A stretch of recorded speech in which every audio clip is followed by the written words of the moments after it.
we are there. Hello, future people. Yeah, Actually, there might be present people watching as well, right? Because it's a stream, not that's how a. Commander got into this. He watched it live. Uh, anyway, Okay, anyway. So I think first, because of continuity, we should explain what we did with the thing. With the thing. somebody joined. Yeah, Commander joined. So Hello, there. Commander. I cannot see the chat because I only have one screen. Yeah, I will see the chat for you. That's fine. Uh, so here's the thing.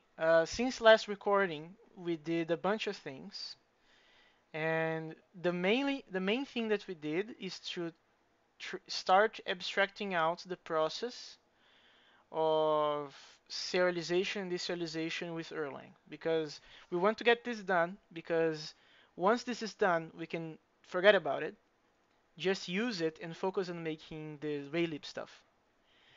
So Yes. we develop a way to make the sending generic. So this function that it is right now on the screen, this is doing generic serialization of this whatever you have in Zig types Yes. uh, to send to Erlang stuff, right? This is not using anything special. It's just a recursive. It's basically an interpreter, but instead of having an expression, we have Erlang data, right? Yes. So that's Specifically, these are linked data. Yeah, so these are the only supported things that we are handling right now to send to Erlang: atoms, tuples, PIDs, maps, and strings. Yes. So, and then the problem that and then what we are going to do today is we will do the deserialization. So when Erlang sends stuff to us, actually showed line 130 there. So that's the new sending stuff. 130. So to send a Yeah. user information, logging information, instead of doing all that nonsense that we were doing before, you just create a Zig structure like this that is very idiomatic, and that's what the Clojurians like to call declarative. Okay. Uh, This is just plain data, so yeah. you don't get much more declarative than this. Yeah. So this is exactly doing the same stuff, but you don't have to care about the whole returning integers because of C stuff. And you also can write them like as you would imagine, like JSON basically, instead of having to do the whole what we were doing before. Then today, what we're going to attempt to do will be to do the opposite. We're going to deserialize the data. And the idea that we had, which is kind of, it was insane at first glance, but I think it's going to work, is to make a function that uses Zig's reflection to deserialize any type, right?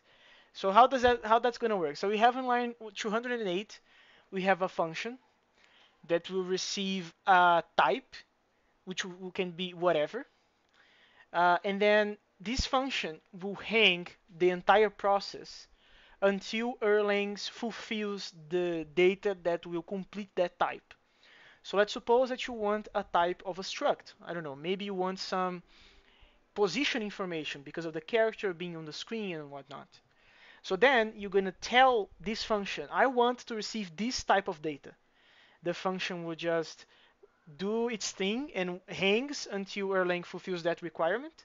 And when that's done, we're going to return that type, a value of that type. Uh, and the way that this is going to work is the following. Instead of doing what we would do in like a type class manner in Haskell or probably a module in ML, which would be for every single specific type, the type that implements this instance of this type class would have to tell us how the heck do you want to be deserialized. This function will not require any of that because this function is working on the level of the built-ins of the language, right? So we can actually pattern match on unions and enums and integers and structs, which kind of means that whatever type you want, if Erlang knows about it, you are basically done. That should work like flawlessly forever, which is kind of like a huge deal because I was talking to Marinho and like in my experience, I never did anything like this. Everything was like very specific to an instance. This is going on another level because of reflection, and that's what we're gonna do today. So Monday we did a little bit. So we have enums done, we have integers done. Strings and arrays, they are complicated because they are actually structs on the level of the language. So I would rather finish tagged unions first.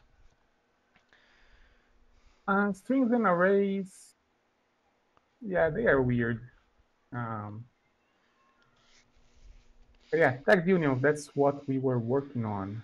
Yeah, so let's Um, read what this code is already doing there. So we pattern match. Can you go up a little bit, Marin, just so we can read from the start? Again, on the documentation start, purposes. So what we're doing yes. there, we receive the value, the type t, because in Zig, types are also values. Yes. We can acquire some meta information out of this type, such as asking, are you a struct, bruh? Because if you are, we're going to do something about that. But you can also ask, are you an integer, bruh? Or an enum, bruh? Union, bruh? If you are any of these things, we're gonna do something different. So we're gonna skip the struct for now because this is gonna be very overloaded later because of, well, like I said, strings, arrays, structs themselves, they all gonna go in there. This will be highly recursive. Yeah. And then the integers is actually a good example. So we pattern match on the int, then we get the item. Then the first thing that we do is to ask, is this integer signed or not? Because if it is or it isn't, that changes which Erlang function we need to call. So that's how it's going to work. We are basically doing a bunch of pattern matching on many things and many checks to know which Erlang function we're going to call. And the Erlang function is actually doing mutation on some stuff there, such as the buff and the indexing and stuff like that. And it's actually changing the value because as you can see on line 224, we have a value of type t, which is undefined. And the Erlang functions are supposed to mutate that guy so we can return it. Right. Yeah, Uh, that's enough for an explanation. So let's now go to tagged unions. So what tagged we did, enums, we have arity, tagged unions actually. then we validate the arity, Yeah, decoding. basically we're saying okay, a union maps to an Erlang tuple. The tuple needs to have two elements, and the first one needs to be an add-on, Okay, can you do which one level of is zoom, Marin?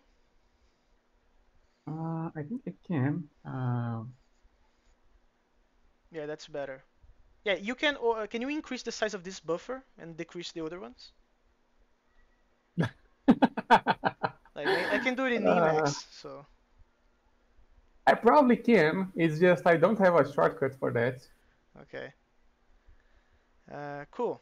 So I'm sorry because I think this is perfect and it's gonna be pretty annoying to you because you cannot increase the size of the buffer for some random reason. This Just is use just a Emacs. terminal window, Again, another actually. argument for Emacs. No, this is actually an argument to make the to make the lines be less than, like, this is literally 100 columns long. That's what you're gonna argue? Yes, because I can do this, and oh, it's gonna actually compile the formatter because I'm in the play.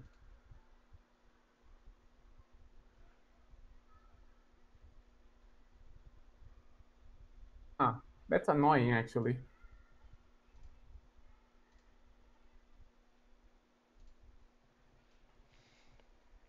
Okay. Uh, Ah, just use Emacs, but okay. Uh, yeah, see, it's compiling stuff. Amazing. just compiling But stuff. yeah, Okay, so let's first explain why do we want to match on unions. The reason is because unions will be our representation of tuples. Of specifically tag tuples as Erlangers tends to use. You know, Yeah, you make a tuple. The first element is an atom yeah, that tells you what the second element is supposed to represent. yeah. So that's basically what we what we're gonna do. And the last thing that I remember is making a function called receiveAtom. Yes, that is supposed to retrieve me the tuple, the first member of the tuple, and then you call recursively the receive message for the tuple value, and then I forgot everything about it. There we go. But yeah, basically, we want to receive the add-on, and then I actually wrote these comments here. We should loop over the possible fields of the union to see if the atom actually matches one of them. And if it does, then we check the type of that field and we receive a message of that type to be the value. Oh, so we're not gonna use t then. That now I understand what you meant. Okay.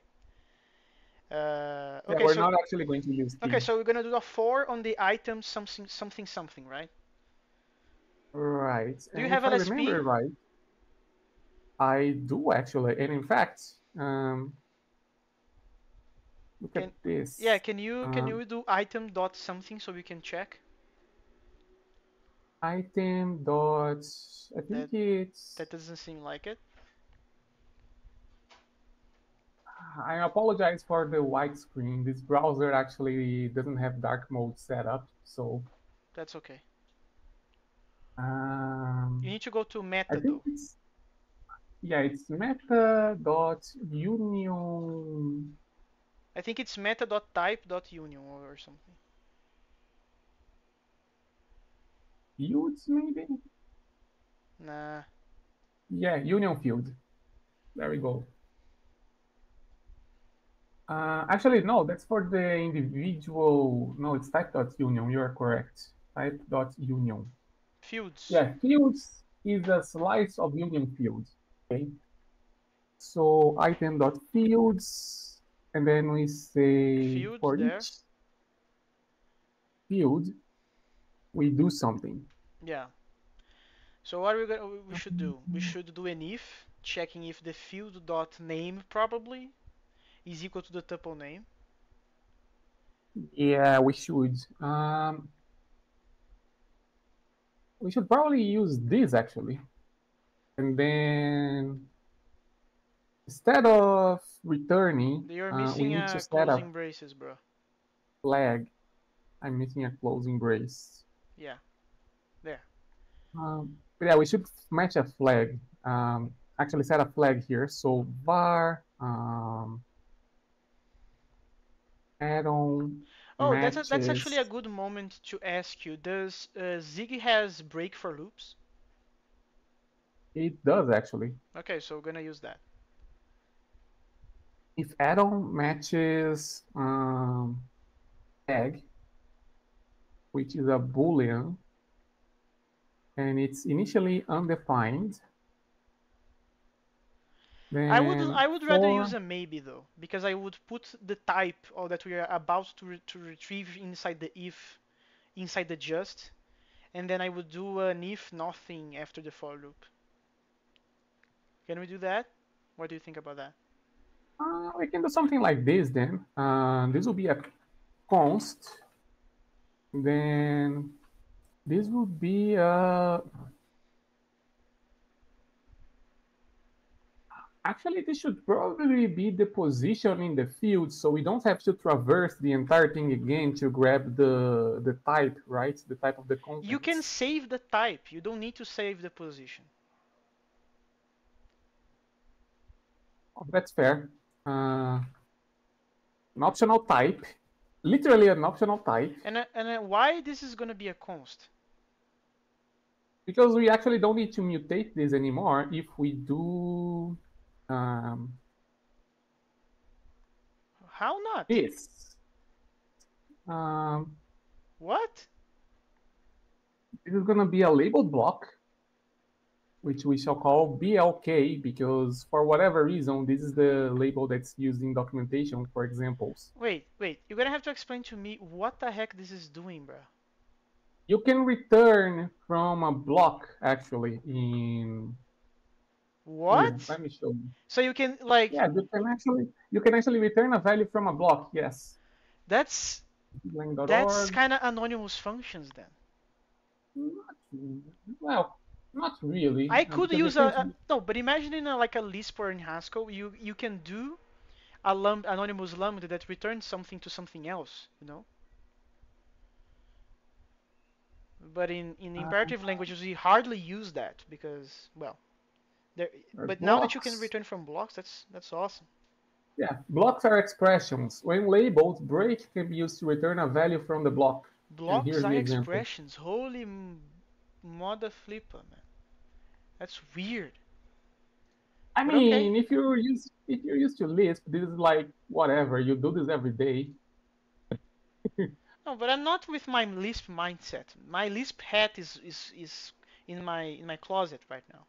I'm using my old imperative hat. Yeah, I see. Okay, so the line 274, you're just gonna do instead of that, you're gonna just do what? Return something something. Yeah, if I do this, I'll actually break to the label, Yeah, but you gotta and yeah, return that the is correct. thing though. No, I can just do. Actually, We need I the can field fill. dot type. Hmm, Just field dot type. That's it. right, it's field dot. Yeah, you're right. Field dot type. Yeah. So now we have the type. Yes, and otherwise we just break. Uh, okay. No. Yeah. So now No, we no, no, have no, the no, no, type. no. That's not correct. That break should be after the for. Oh, right. You were correct. This is the wrong level of indentation. Yeah. Okay. I have another question. So the fact Sure. that you can break with a label, does that mean that I can use like go-to style breaking? Yes, you can break an arbitrary number of nested blocks, even from loops and such, as we are doing here. Man, that's nuts. Okay. Okay. Probably that's not recommended, but okay. Probably we should change the name of this though. This should be atom type probably instead of atom matches tag. What do you think? Uh, add-on, let's call it uh, payload type. Sure. So after that line, after 278, we're gonna do an if, right? To check if the payload type is null or not. Uh, actually, here's an idea. We can remove this and say, this might be a bit weird though, or else return, um, What this would be the an error, fuck? right? This would be an error. Error dot Unknown tuple name or whatever. unknown Tuple tuple atom. A tuple atom is better. unknown tuple tag. That's fine. So can you explain what the heck is or else? Or else takes an optional value on the left, and if it's no, it returns the value on the right. Otherwise, it just unwraps the value. I like it. I like it. Okay. Um, I don't know. I don't know if this is idiomatic Zig, but I like it. That's I awesome, mean, man. That's very actually, cool. technically, this is used for errors, actually, not for. Hmm.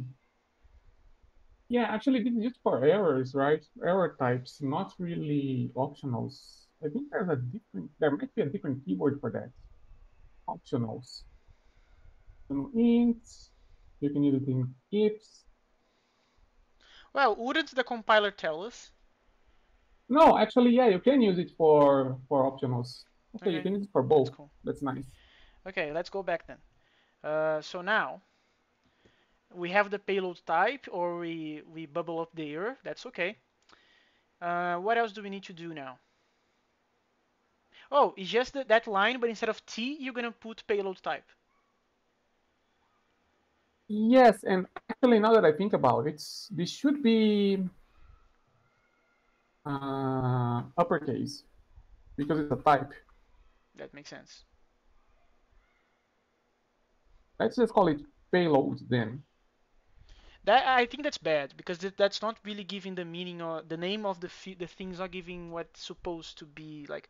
Payload is too generic. We need the type. We need something that remembers you that this is a type. It's uppercase, that's why it's a type.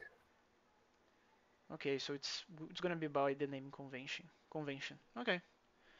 Uh, okay. We need that. That's not enough, right? We need to do something else with this tuple value,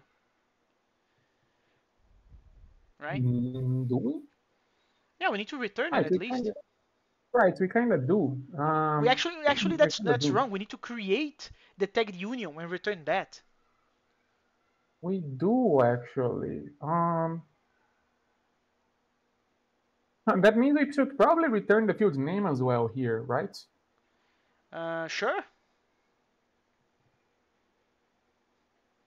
Um, how can I do this? Let's just do this. Um, Yeah, but payload this is the perfect use case of a tuple. But okay. name.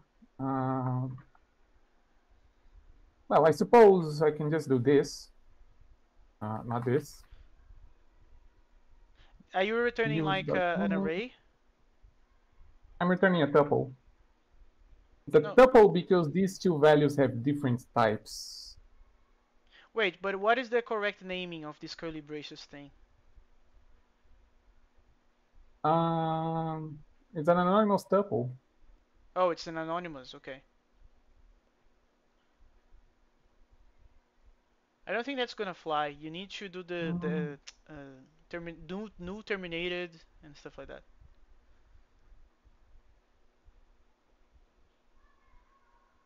Hello? uh, like this, right? Yeah, like that. Not const Cons. though, I think. Well, in our case, it doesn't matter because we're only gonna read anyway. So now we Yeah, need to just transform precisely. this thing. We need to transform this thing Actually, into a tagged union. I can never remember what's the proper way to do this. And actually, which version of Zig are we using? I don't recall. Is it 0.12. 0.0.12? Okay, so we should have this, but all right, this is not actually a function body, is it? This is a switch thingy. And why does it Well, in matter? that case, it matters because I don't think you can actually do this, the structuring thing in this context. See, the LSP Just is complaining. yeah, but I would trust the compiler to check for me. If the compiler complains, then we change. Maybe you're wrong, and maybe it works, and LSP is just outdated.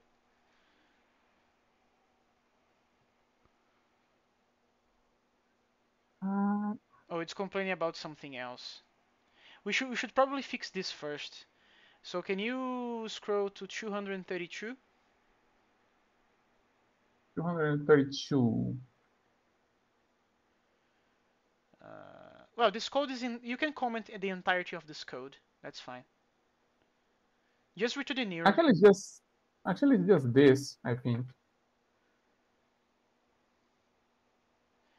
Yeah, but this code is not gonna fly, bro, because this code you copy pasted from Reddit. Just comment this out. That's gonna break other stuff. That won't break other stuff because you're gonna comment the 227 until 241 and you're gonna return an error. Okay, let's just do this then. 234 to 237, and then it's gonna be an error.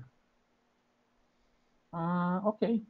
In that case, suppose we can do this.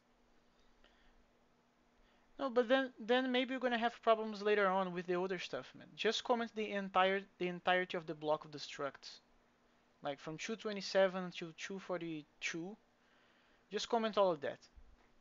and return an error. No. The struct you maintain. The truth26 you maintain. Just everything else you comment, and then you can return an error like structs are not yet implemented or something. Oh, like Yeah. But I want to comment everything else because then we don't have to care if they make sense or not or whatever.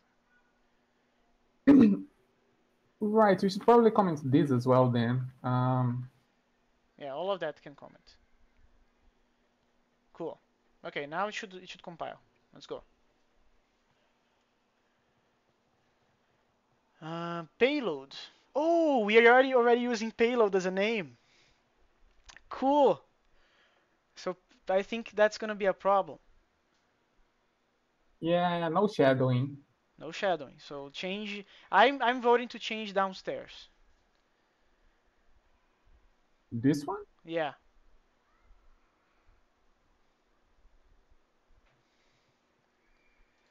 Okay. In that case, Put payload type as you wanted before. Tagged value. Okay, that works. that didn't work.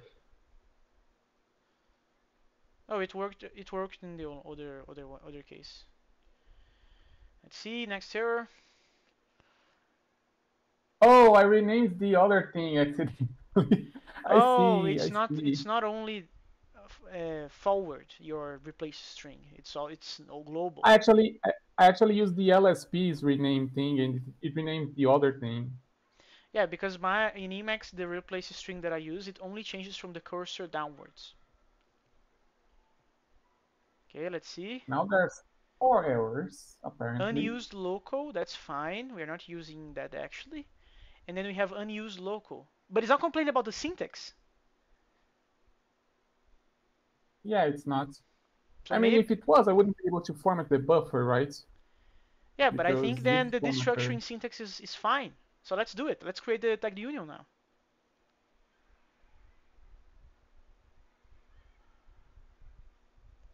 Oh, I see. That's why ZLS is at 0.11. Uh, it makes sense Oh, actually. okay, so the LSP is not following the version of the. I see. Yeah, we need to bump this version to 0.12. I didn't even know we had Zig LSP in the Flake. Good to know. What we do. Okay. And just to make sure that I'm not crazy, ZLS version. Yeah, see, the one on my machine is 0.12, but the one in the Flake is 0.11. Let me check if there is or they already packed that in Nix. So ZLS unstable. Yeah, ZLS. We need to do a Nix Flake update basically because It's Flake the Z update. yeah ZLS is already at 0.12 in Won't that take forever to download again all that the will dependencies take and that will stuff? take some time for you because you never did it before. So it's gonna take some time. That's fine. Uh, Yeah. okay, let's continue making. Let's ignore LSP on that. That's fine. Let's create a tagged union. How do you do that? Do you know? How do you create a tagged union? Well, we should do something like There should be. Wait, you have LSP on something else. I want to copy to line 257. Can you do that? 257. There's probably This? a string to union. I bet. Well, actually, there is a built-in that does a thing, which is what type of ID? Is it union init? Not quite. The field name needs to be a comp time known value. Um, I remember seeing something like this elsewhere. Tag name, tag name. Uh, Field. okay, The name. std. Well, actually, the name is compile time known, right? So theoretically, Okay, there is I no know this is string better. to union. No, but I remember seeing something like that, like recently even. I just don't remember off the top of my head the name of the thing. Okay, I think I Pop found it in down. Stack Overflow though. It is union init. You are right. It is genuine init, huh? Yeah. So here's how it It's a works. The type. first argument is the union. So t in our case. The second type is the string, and the second argument is the string, the tag, and the third is the value. So it's rather easy. Okay, so you just need to pass the union T, type that we were looking yeah, at, which is T. Then the we pass the field name, which we do have, and the value. and the expression. Okay. Perfect. Uh, Rather perfect. It's gonna be literally return union init. Actually, it needs to do something like this, right? Value Yeah, that's true. equals, That's true. because this union Init. init So pass t, then T, tuple name, then name, and and then then tagged the value. tuple value. Tuple value, yes. Tuple value. That's it. And then you need to return value.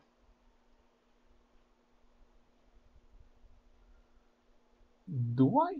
Yeah, I we are do, doing. right? Look at line 251. Right, return value. Yeah. Well, at least I think we should Um, follow this convention that value is the guy that needs always to be returned.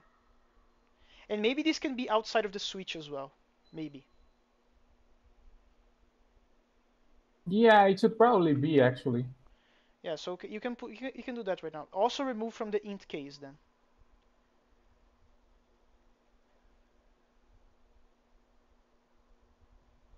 Yeah. Cool. Let's see if this compiles. Let's go. Just field, Didn't two compile. errors, Unused. couple minutes unused. Unused. Oh, right. The tuple name is actually no, but we are. Oh, right. This should go here actually. Tuple name. Yeah, There yeah, we go. that's true. Next. So now 296. Go all the way down. This is a different function actually. Comment this in the entirety of this. We don't need most of this. Just return an error, Uh, whatever. Or change the type to void the return type. oops. That's not what I wanted. This is what I wanted. There we Yeah. go. And yeah, we do need to return an error here, right? Or you return change the type of this to void. Unreachable. What Problem the heck is solved. that? I have no idea what is that, bro. This is how you tell the compiler, yeah, this should never happen. Okay, 289. You need to change the name of that argument to Yeah, underscore. this is a news now. There we go. Let's see if it compiles. It doesn't compile. And the reason is Um, Expected three expected three arguments found arguments and one. found one. Oh, I know. It's because some place in the Raylib code is using the receive message function. We need to change that to be the old receive message function now. So go to that file, client.zig 165, and then change this to old instead of that. We're not gonna run the game in your machine anyway, so it doesn't matter. It And it does. builds. It does, bruh. Cool. Okay, it's time. Oh, actually, before we do that, go back to the other file. Maybe we should The other commit this file. now, Right. like implemented unions or whatever. Implemented receive message in the union case. Yeah, I'm not sure how it's actually going to work, but sure, let's do it. Yeah, no, I will test that So later. add, commit, um,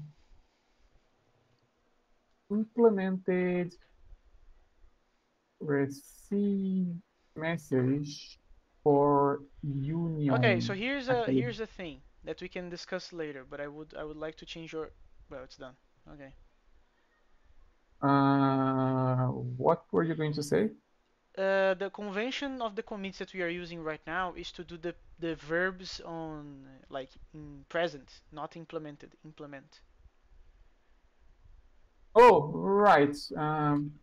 Well, I didn't push this yet, so I You can can actually amend. do this. Implement. Yeah, and then you can. Well, we don't need to push it right now. I don't think your computer will die. That's fine. Let's continue. Let's continue with the other thing. Uh, well, I like to push things every now and then anyway, so let's just do it.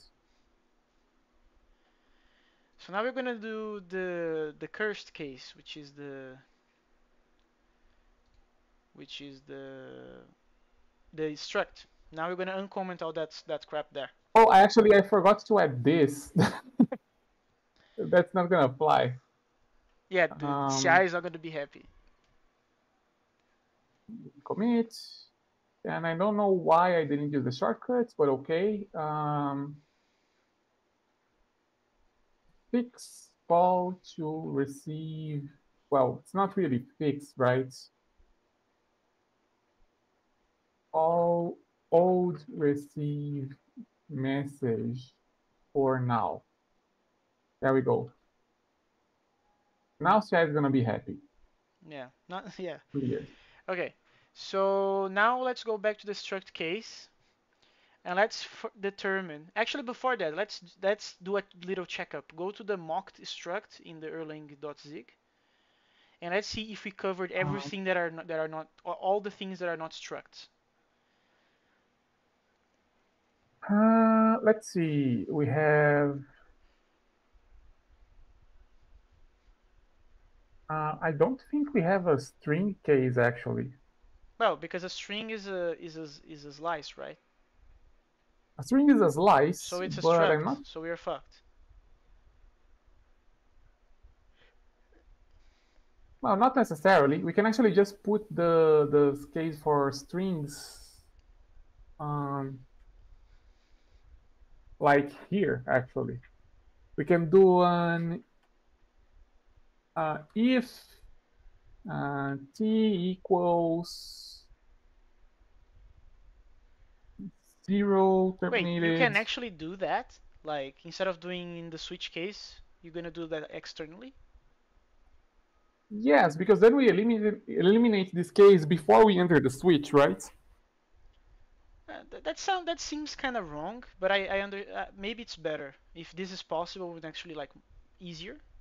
Maybe we should do that. Yeah, because the reason I don't want to put it in the switch because we're switching on the type info, not on T itself. That's So correct. const you wait. Then we have to do something.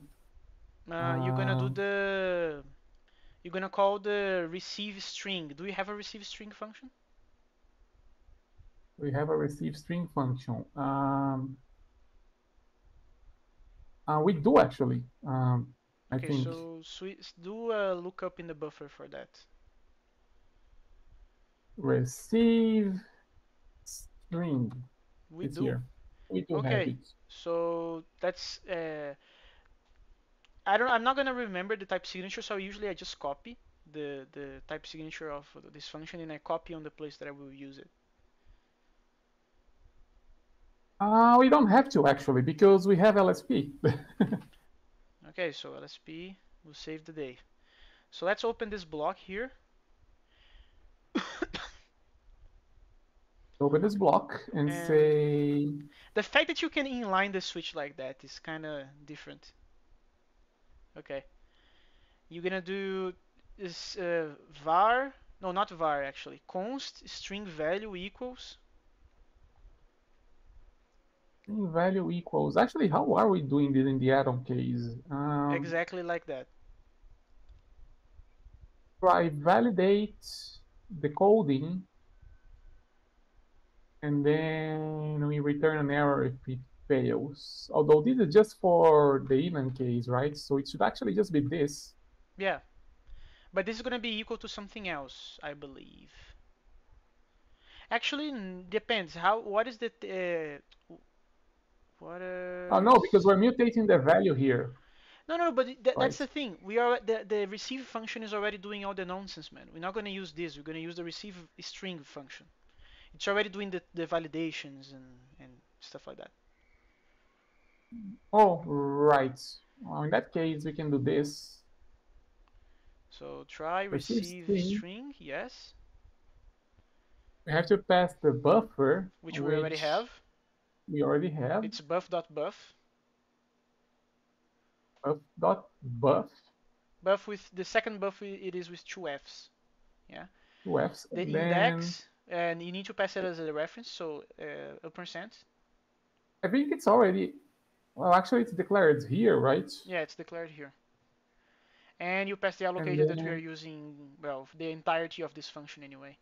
And then you do you're gonna receive, it's gonna return to on us. So it's gonna be const string value equals this.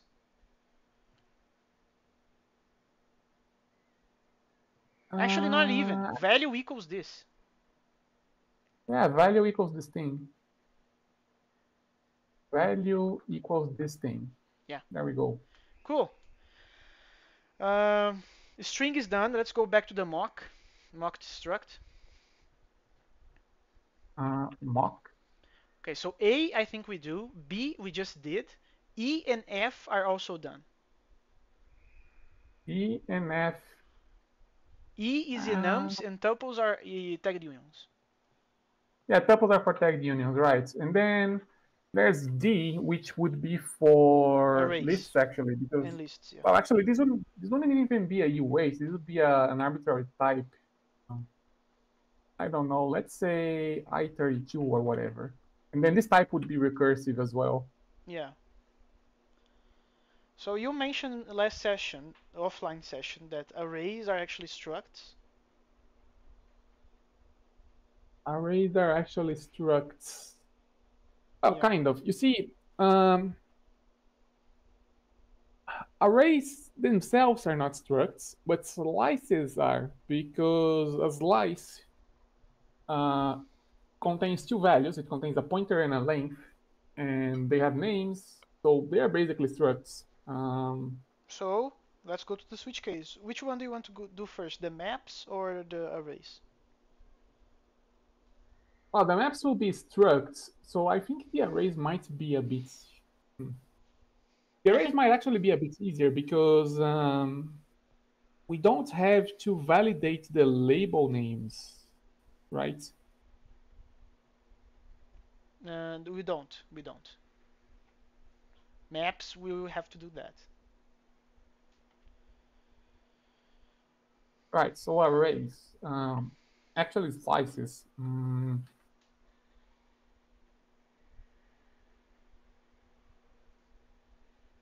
If, and let's just copy this.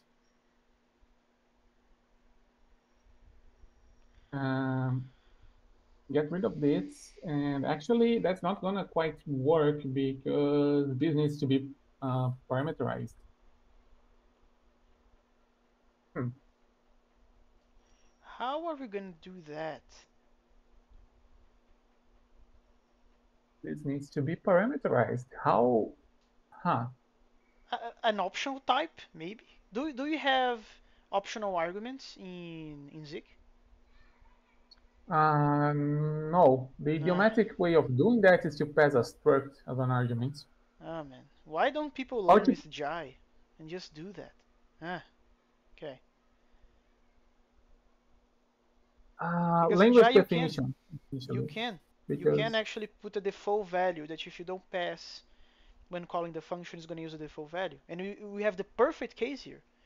All what your happens if you have known, more than one of what happens if you have more than one of those?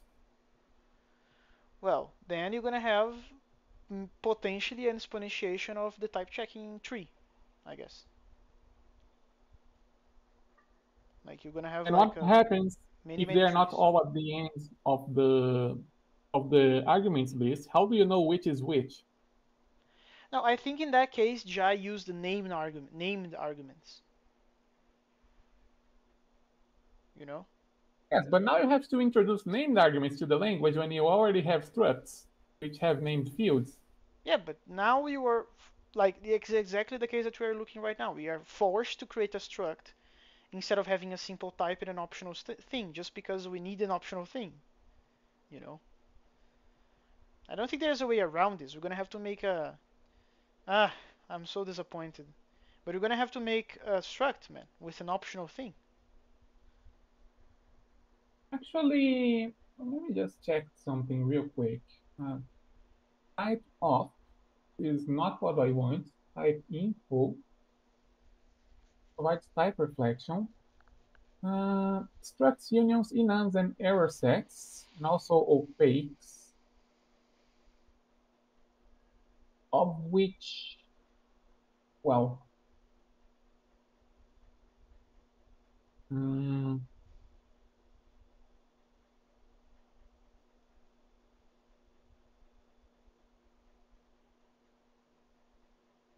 hmm.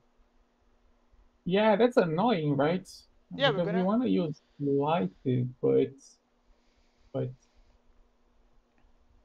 can't really, not without doing some contortions. Yeah. Uh, hmm. That is a little disappointing, I gotta say. Yeah, there's. I don't think there's a way around it. If you want to have arrays, we're gonna have to provide and we're gonna have to upgrade the type, the comp time type, to be a comp time struct that within has a type and a potentially a second type. The problem is that that actually won't scale because we want to be able to call the thing recursively, right? Well, why wouldn't it scale? You just pass the struct recursively as well. No, no, no. What happens if we are calling, what happens if the type that we want to receive itself contains a slice of things? Like, it's not just a straight up slice of values. It's a slice of structs, and each struct happens to have a slice of other things inside of it. You see, Uh, nested types like that wouldn't quite work. I don't know if I got the problem though, because you said nesting with arrays, so you have a struct that inside that there's another struct in which the Yeah, second because struct has an array on in it. yeah, because here's the thing. Actually, let me use a scratch buffer for this. Yeah, so here's the thing. Your idea is, okay, we're actually going to pass a struct that has the actual type, and this is just a placeholder name, which would be T, and then optionally, optional child type for arrays, which can be anything, but it is optional, right? Yes, Something like exactly. this. Yeah. The problem is, what if T is actually a struct containing um, containing some fields which has type, I think there's no dot for type declarations, which has types slice of const, I don't know, I32. We would actually have to replace this thing with the struct with the optional child type. You see the problem? We would have to actually break open the struct type to change the signature of some fields, wouldn't we? I'm not seeing it. Like I'm really not seeing it because my understanding is that the optional type, the optional child type for arrays should not matter at all. It should be like we are just there for But it some specific cases. no, but it matters because we're going to have to receive this recursively, right? How are we going to pass this in the recursive call? We're gonna create another struct and with the changing the actual type and maintaining the optional one. What's the problem? And how do we tell that this is actually a slice and not an arbitrary struct that happens to have a PTR and a len? Wait, wait. So let's Yeah, go you from the see, beginning. Let's go from the beginning. So you okay. have you received this. So the actual type is a struct. So let's suppose that we pattern match on that on the actual type.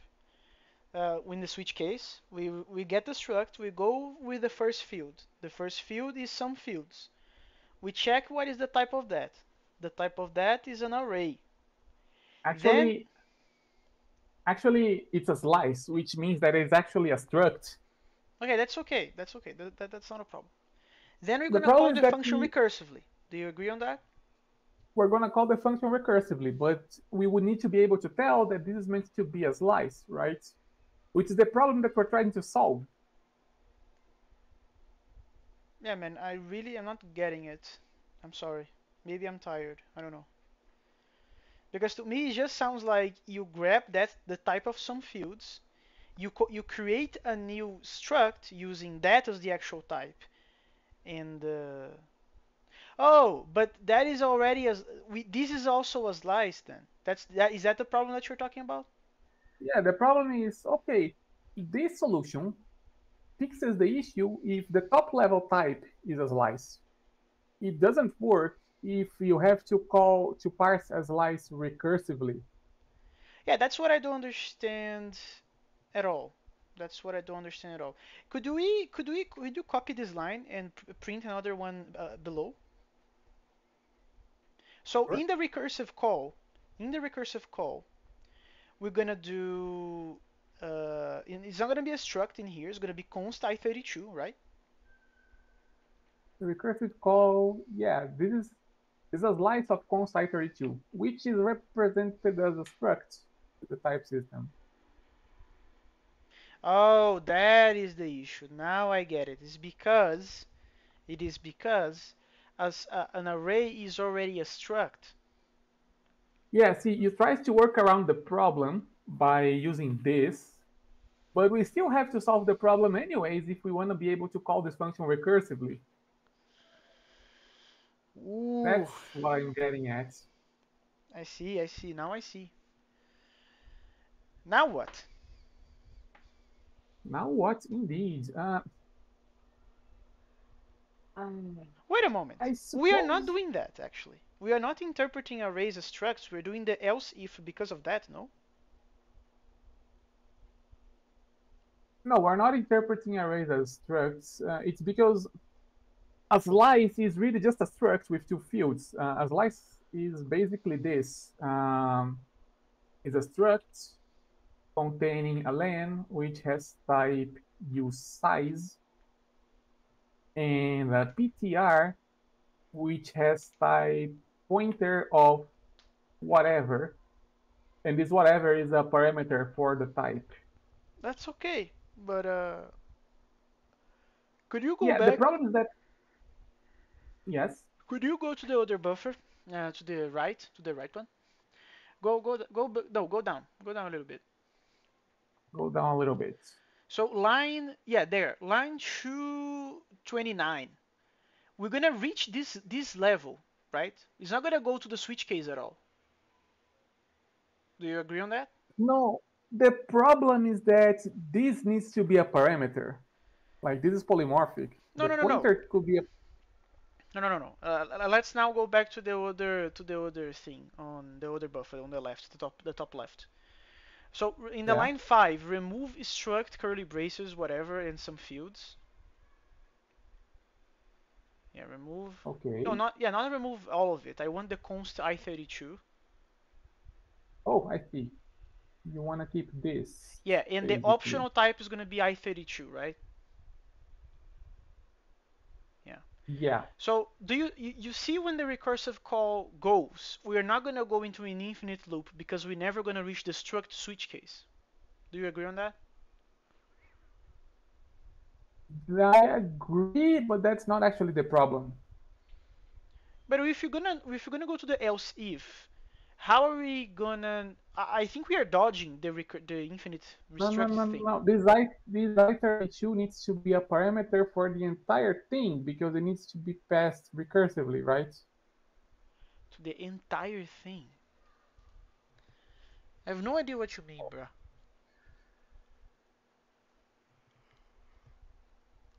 Like this is the top level argument that we're going to pass to receive message, right? In place of this t, Yeah, essentially. yeah, and everybody else is gonna use only t, and only Yes. when doing the destruction of arrays we're gonna have to care about that. Only in that case. Yes. But So there are this two. Wait a moment. There are two instances that this is gonna happen. If you have a struct in which a field is an array, or you want to receive an actual array. Agree on that? not quite. There is actually another case. Which is? This. Now what? Oh, if no, we're gonna forbid that. That's easy to solve. Why? This is a two-dimensional array. What's the problem? Nothing. It's just because for our deserialization mechanism, that's not gonna fly, I believe.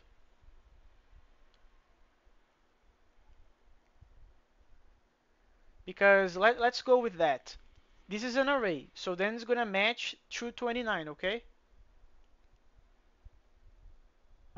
Yes, and actually no, because oh, this would be the optional type, which means that this would actually be this. Yes, exactly. So it's gonna match 229, right? It would match this if here, yes. Yeah. Then we would check, oh, actually, the type of this thing is another array. Well, this would be another recursive call, no? What's the problem, actually? How do we figure out this type for the recursive call? Can't we inspect that? We can, I'm but assuming that you can inspect what are the types of the values of an array, of a slice, sorry.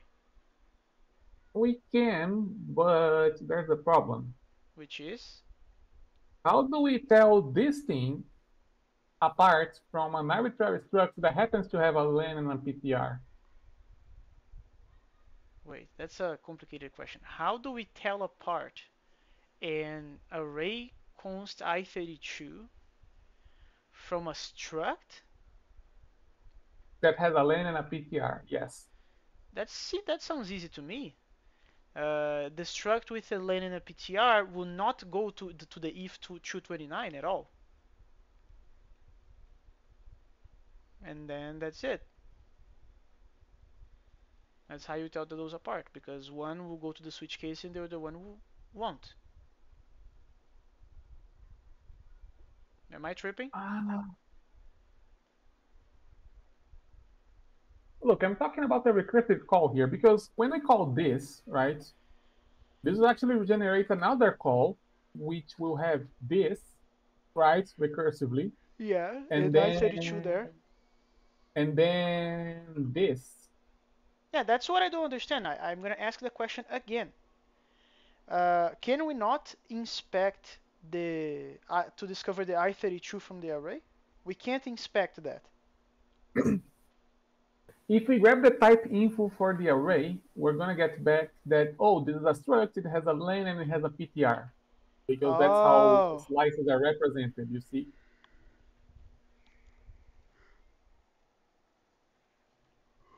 well, if that's the only case, we're screwed.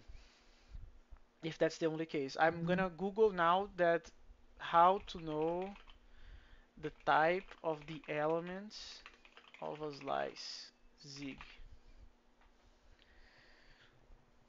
Actually, really, the issue is how do we tell apart a slice from an arbitrary struct that happens to have these two fields? And I'm not sure that we can actually.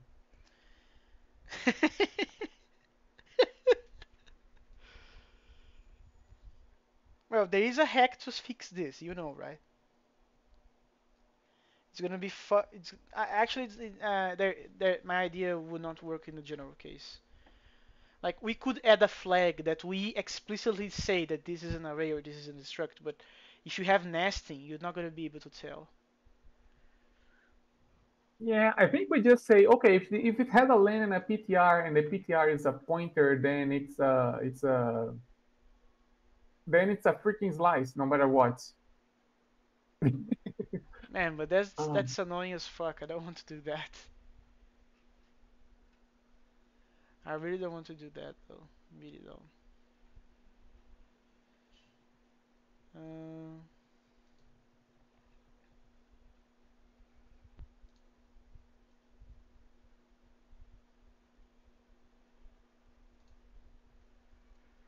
is there actually a problem with that? So I don't think Wait a so. moment. What is the type array?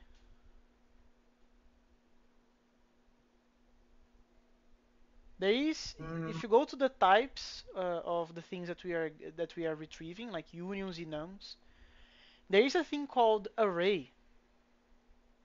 What is that? it's something else actually. Um, Can't we use vector or arrays instead of slices just because like no, because they are actually different things. Um, an array is actually unlike C, where arrays are passed by reference. In Zig, all values are always passed, oh, kind of. To a first approximation, they are passed by value, which means that an array is actually a chunk of n elements of a given type, where n is a compile time known number.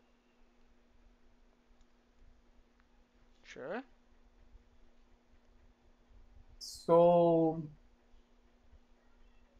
I mean, um, I suppose we could actually use an array pointer instead of a slice. Would that cost anything in terms of expressivity? I have no There's idea. something that we can do. And what is a vector? Vector is something you use for CMD operations, actually. CMD operations. Yeah, Why? single instruction, multiple data. Because it turns out that this kind of stuff is very difficult for a compiler to generate automatically. So Zig just says, you know what? You know better. You tell me what to do. So there's a vector type for that.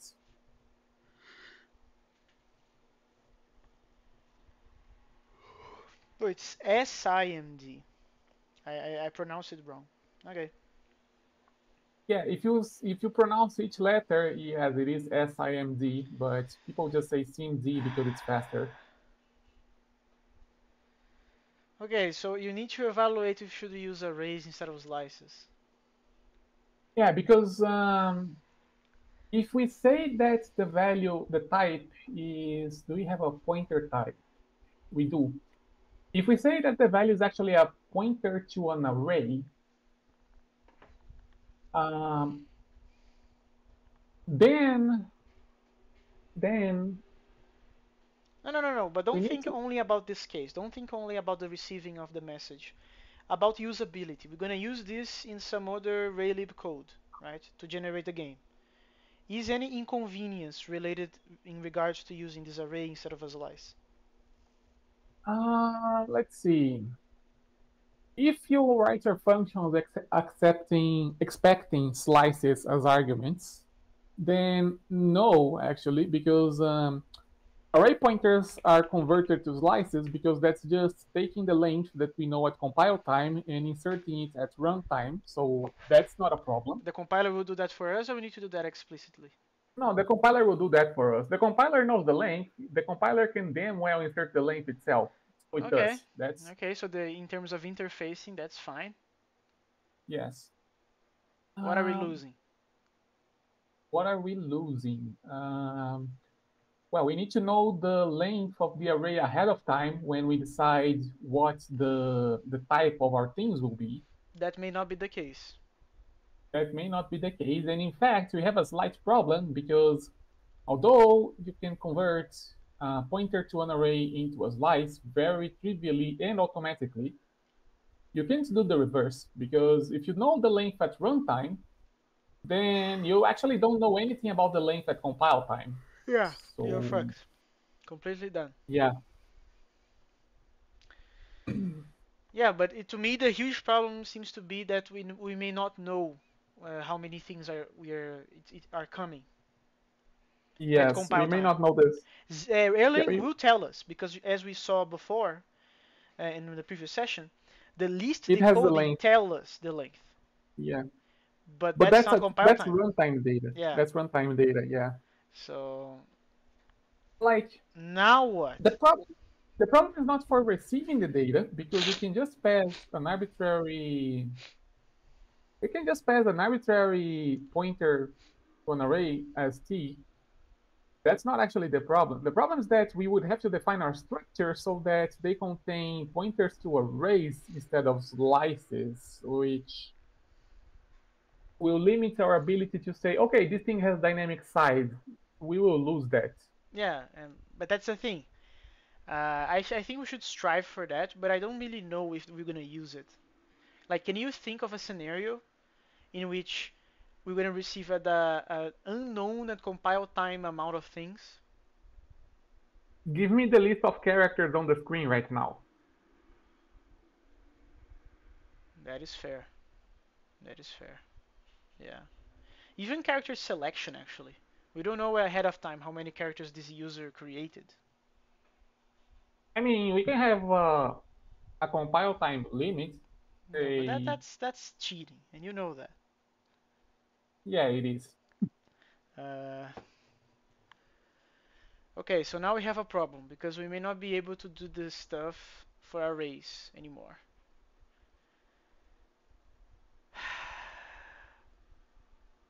Or we make the limitation that I proposed.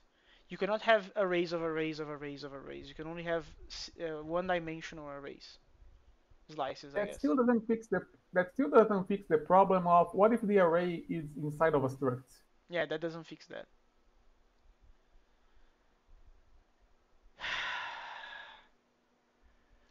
Okay, now what?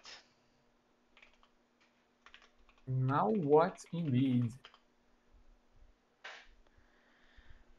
Deserialize.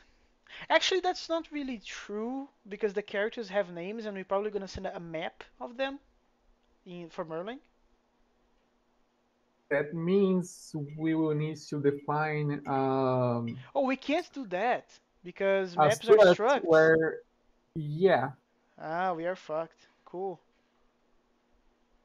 Uh, yeah, we actually do need these slices, bruh. Uh,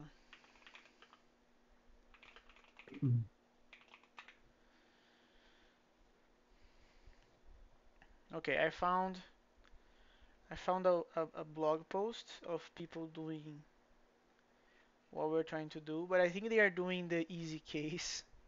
I'm gonna send the link on the chat right now. There. Yeah. Yeah, only compile time known things, like a tuple of two things.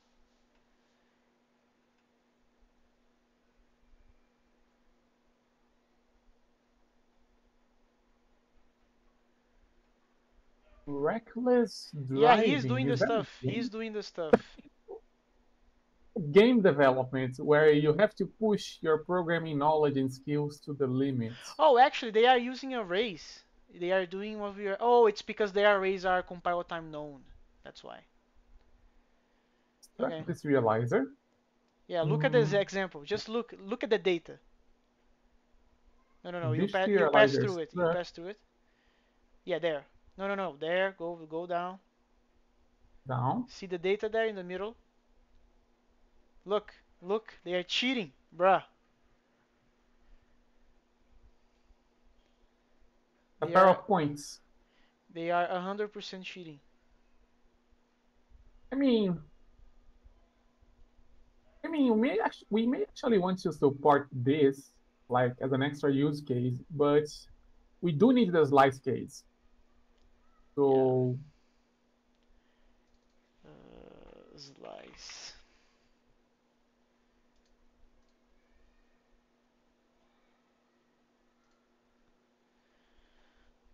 comp time.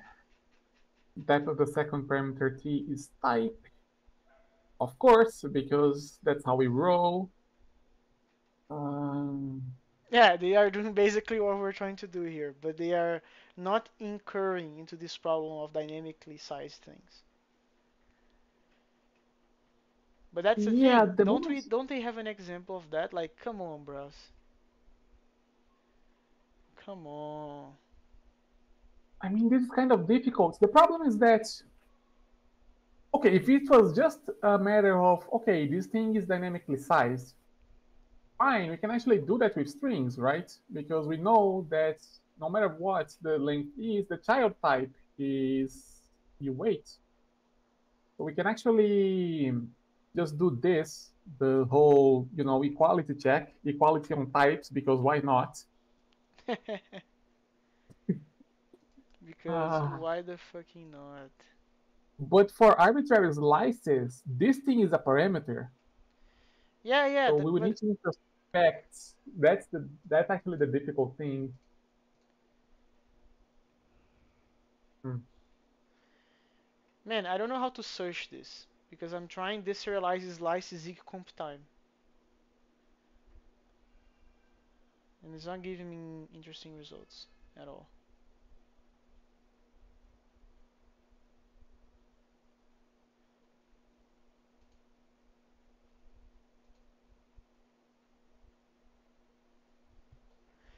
Yeah, I don't think I think this blog post is interesting, but it's not gonna solve our main problem at all.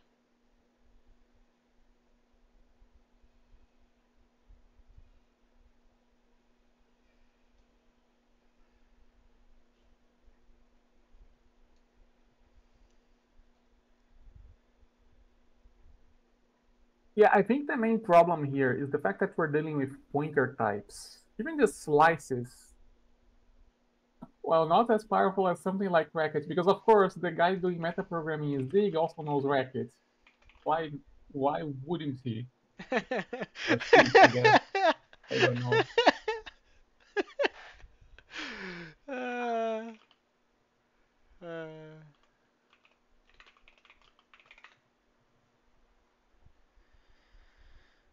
Uh, yeah, but here's the thing. For arrays specifically, first of all, there are different types from structs, but also an array is a value. Like you don't need to worry about allocations as well, which is another complication that we will have to deal with because some of the things that we accept happen to be pointer types, right? yes.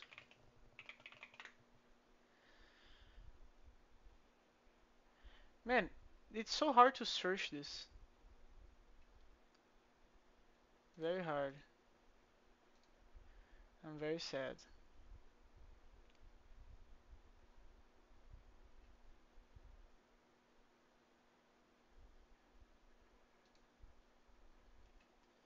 I'm very, very sad.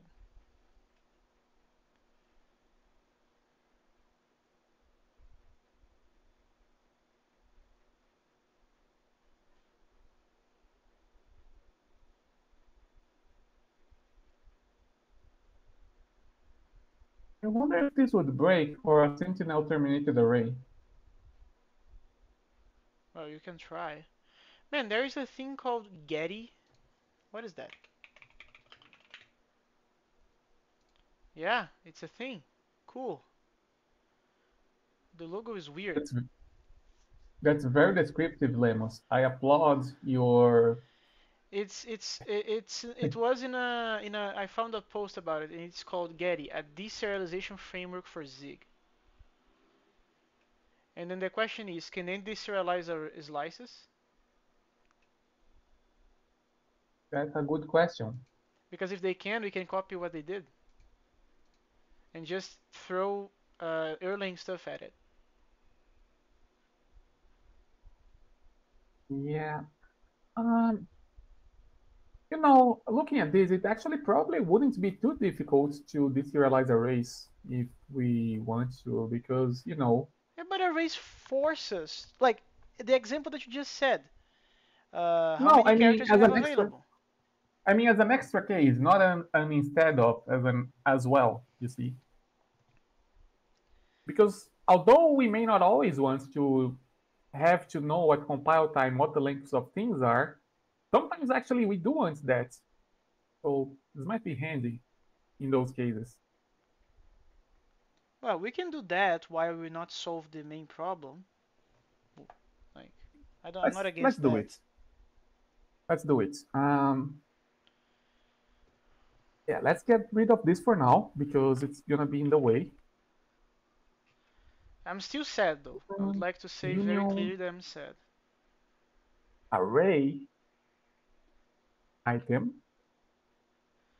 Man, why the documentation is not telling me? Like, bros, can you guys tell me like we support these types?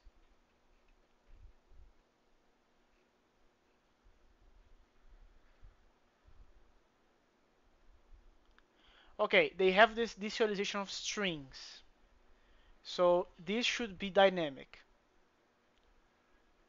Kinda, because strings don't have to deal with the case where the element type may vary.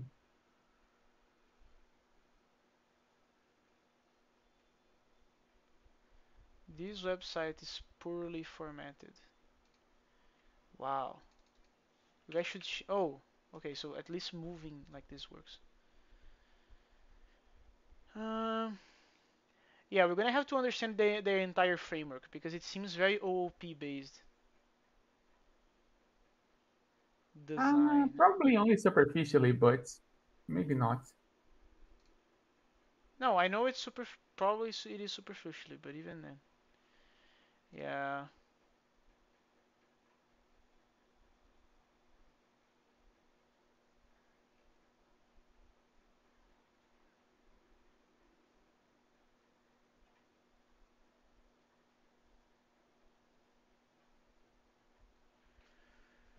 Ah, bro,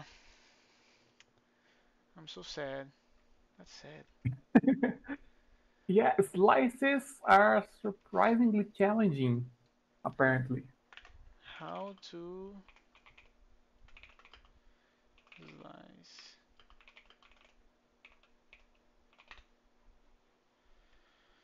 Type, void, bool, no return, int, float, pointer, array, struct, comp time numbers, undefined, null, optional, error union, error set, enum, union, function, opaque, frame. What is a frame?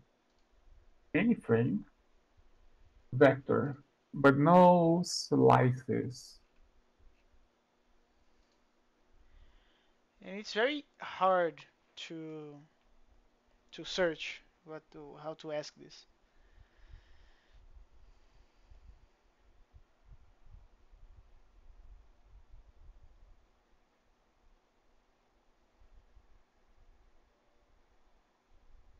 Hmm.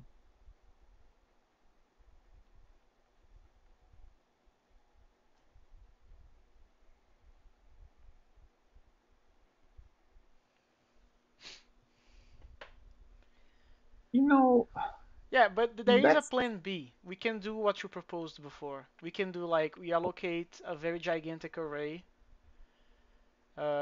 like at compile time, and then we just fulfill the memory that we allocated statically to receive the characters and whatnot. I would hate that, but that is an option.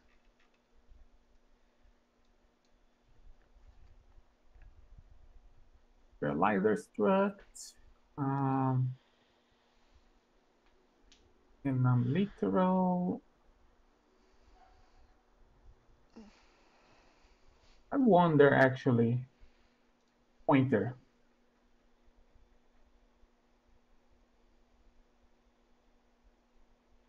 This data structure is used by the Zig language code generation. All of them have No. this. All of them. Size is const. Size is probably. Oh, I see. So slices are actually not a struct, they are a pointer type by type info. Wait, but then isn't But then that that means actually we can tell apart.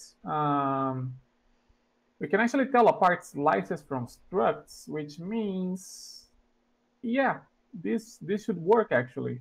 Okay. It will Thank say God. pointer. Yeah, it will just say pointer. In Sure. which case, I wonder if we actually need to have a special case for strings. We may not actually. Well, but that's something else.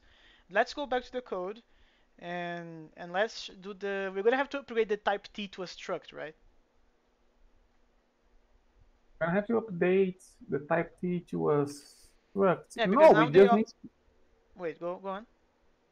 no, we just need to add a case for pointer here and do a check to see if it's actually a slice instead of a single item pointer, Let's do and it. then we can do stuff. Let's do it now. Let's do it then. Yeah, let's. Remove the else if that you added up there.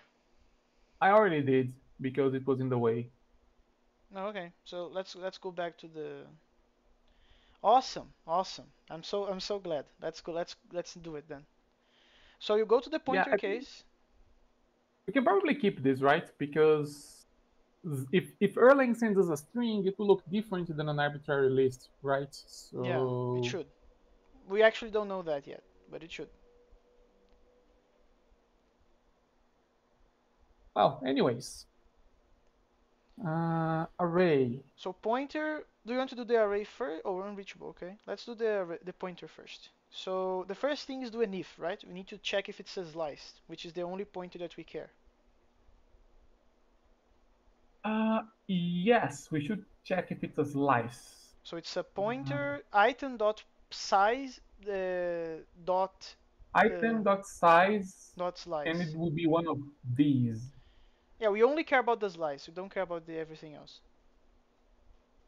Okay. If item dot Size.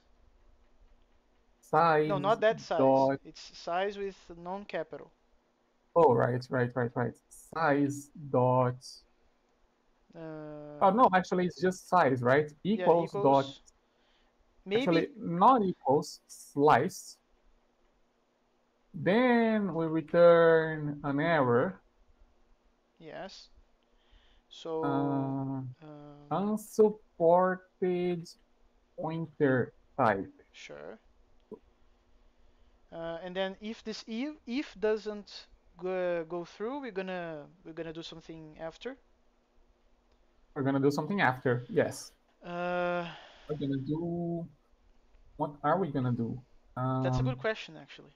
Oh, we need to. We have the allocator already, so that's fine. we have the We allocator. need to ask Erlang the size of the thing. So this is actually time to ask Erlang. This is the time. We need Erlang to This is tell the us the time. size so that we can allocate using the allocator. So you need to go to the Erlang Mm, docs. Let's go there. Uh, it's probably this, right? Except instead of a tuple, we should check if it's it's a list header. list header. But I wonder. Actually, is there a problem in? There might be. Let's just do a list header. Yeah, why not? Yeah, no, you're just gonna copy this line. Yeah, all of these you're gonna copy. Just copy and move forward. Tuple So here's list. here's the description. The code's a list header from the binary format. The number of elements is returned in arity. So you should change the name. This is not arity. This is size.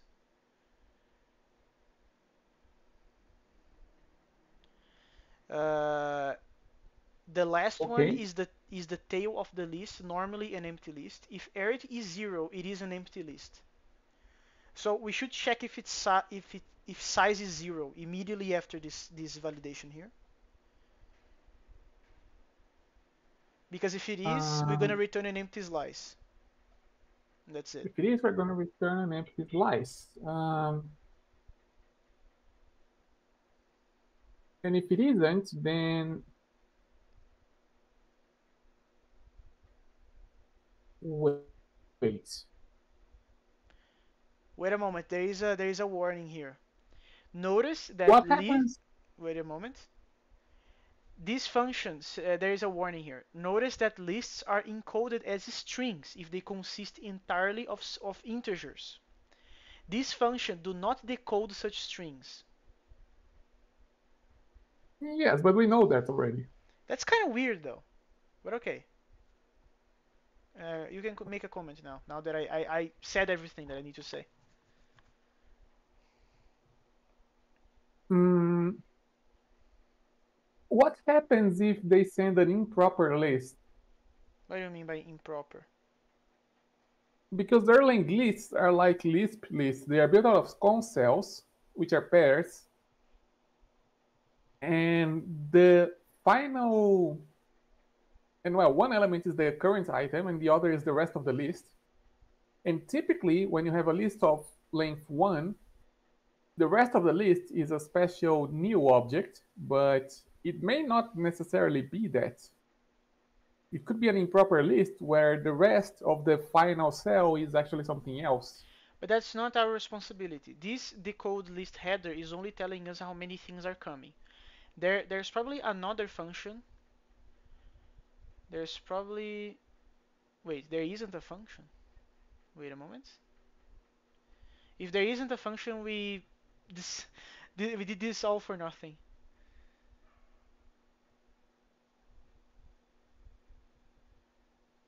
Uh, Man, there isn't a decoding of a list.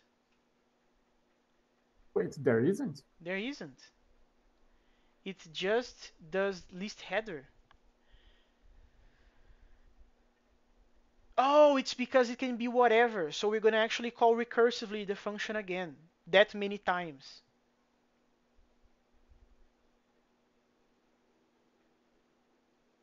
Oh, I think I see. But here's the deal. If Wait, Erlang sends heterogeneous lists, we are screwed. yeah, we are. But that's not gonna happen anyway. So it's fine. But now you can explain again what you're talking about because maybe I didn't get it. Yeah, I was wondering what happens in the improper list case, but we should probably forbid that actually because No we can't heterogeneous lists. represent No, that's not gonna happen at all. no improper lists actually. Heterogeneous we can actually handle as long as every item is a tagged tuple. No, but then it's not that they are heterogeneous. They are all tuples, and then that's fine. Like if you have the first member as an integer and the second member as like a map, our deserializer will scream hard. Yeah, yeah. Yeah, that's not supposed to happen at all. That's cool. Okay, but now we're gonna do a for loop basically. Actually, no. Before that, we need to allocate some memory. So do a var, whatever. We need to check if this is actually empty, right? Yeah, no. Yeah, that's correct. The first thing is checking size, and I actually said it wrong. This is not Lisp. This is not, I saw what you did there. It's size Yeah. plus one element, by the way. Call that call that muscle memory. But yeah. So if size is equal to I 0, Oh, I see. Its size is 0, then the next element is actually going to be new.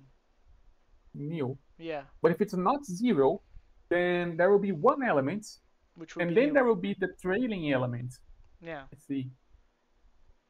Actually, the trailing element is new again. The last one is the tail of the list, according to the documentation. Which makes sense, Yes, right? but the tail may not actually be new, is the thing. No, that's true. Okay, let's check. Size equals 0. Size 0. Then we're gonna return an empty slice, which I don't recall how to do. Is that just If the dot size open is and close braces? Actually, if the size is 0, we should probably do this first. Try Erlang validate. How do we read the no value? Just to drop it from the message stream. Wait, what do you want to do? Because if the size is 0, that means there's an incoming null to signify the end of the list, right? Yeah, we're gonna have to pop that. We're gonna have to pop that. How do we do that? Um, that's a good question. How? That's actually a very good question. I have no idea.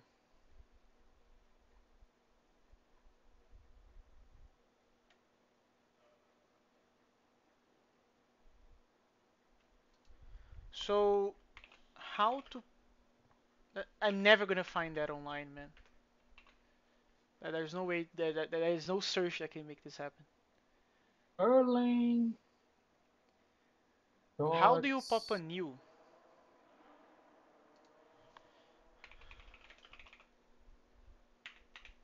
Erlang.org, and Man, then and they have a decode, an encode empty list, but they don't have a decode one.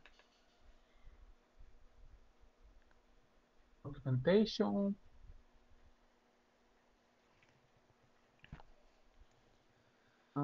That's Um, so fucking sad. They don't have a decode empty list. They only have an encode one. it could probably be called something else, like decode no or something. No, there is no decode null. Do you want me to? I'm Um, gonna send the link that I'm using to you. This is yeah, do send that, please, because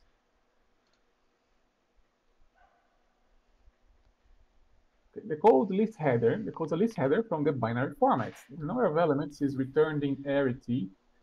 The arity plus one elements follow. The last one is the tail of the list, normally an empty list. If arity is 0, it is an empty list. yeah. Actually, that probably means that if the arity is 0, then we already decoded the empty list. Well, we can try. I don't know how outrageous the and bogus the error messages would be, but we can try. But we can try. We can certainly try. Okay.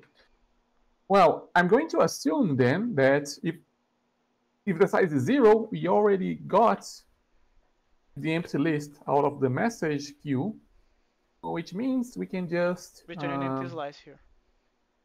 value equals Yeah. um, Is that like dot open close braces? That's it. And you probably need, yeah, that's it, I think. And then else on that if, uh, what we're gonna do if the size is definitely not that, the 0, which means that we the size. can, now we need to allocate some stuff. So they're gonna do var something something equals, Actually, we should do something like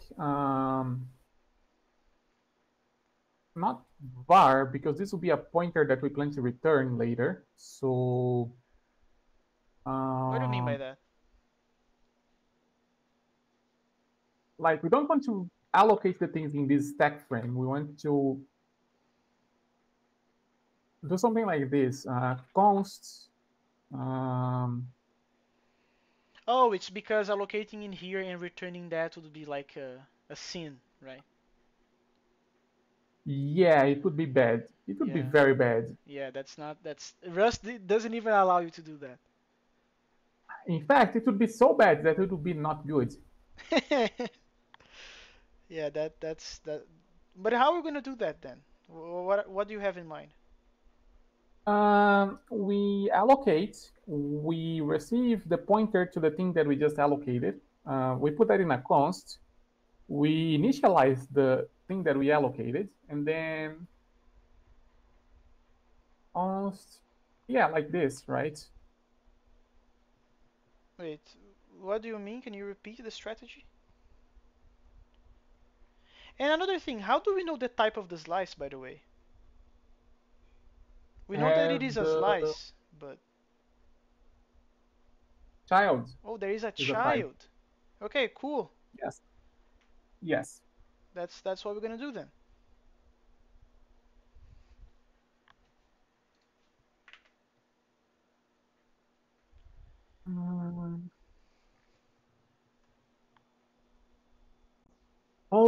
we actually need to check for this thing. Why? I don't even know what is a Because sentinel. a sentinel is a value that goes after the end of the array. Here's the problem. You know why we're doing the whole, let me just say value equals, that's not what I wanted.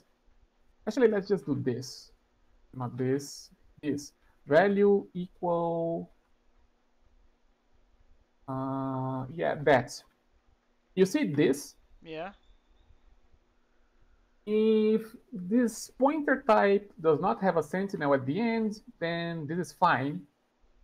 Because although this is a pointer to this thing, which will be deallocated when we return, that doesn't matter because the length is 0, so you can't dereference it anyways. The problem is that if there is a sentinel value, then the language will actually expect this pointer to point to at least the sentinel value, even in the empty case. What Because is the a sentinel sentinel value, value? yeah, well, as I said, it's a value that goes after the end of the array, or in this case, the slice that we are pointing to.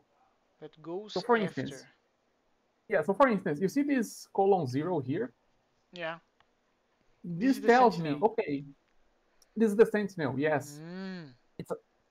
It's an arbitrary value of the same type as the element of your array, or in this case, slice, or in pointers in general, I guess. It needs to be of the same type. It needs to be known at compile time. And importantly, it needs to actually exist in memory somewhere. Okay, but can't we do that at the end of after doing everything that we need to do in that case of the pointer? Can't we do an if asking if there is a sentinel? If there is, we just append that at the end of the value. We can't because of this case. Why? Because the pointer is to this thing, which is allocated here, Yes. which means that the memory that it points to will no longer exist when we return. That's true. Which means that the sentinel value that we wrote to it will also no longer exist. That's true. Which means that actually this pointer will be a lie. Yeah, it will be leaking memory stuff. Okay. In that case, how do we handle this? How do we handle this? Well, we have two options. Actually, here's an idea. If size equals 0, and Item I dot think it is item dot sentinel. sentinel. I think we can say not or exclamation mark. I I think don't it's recall exclamation actually. mark. I think it's exclamation mark. Actually, I think it might be a tilde. Now that I think of it. Here. What is the tilde?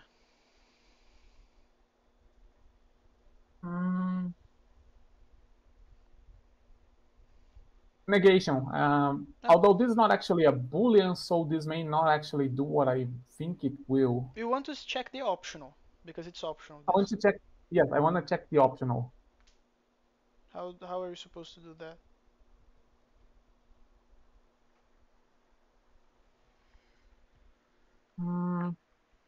Usually you do an if. The problem is I don't know if you can actually put a boolean expression where there's an optional in the middle, because You should. let's see. Oh, it is. Wait.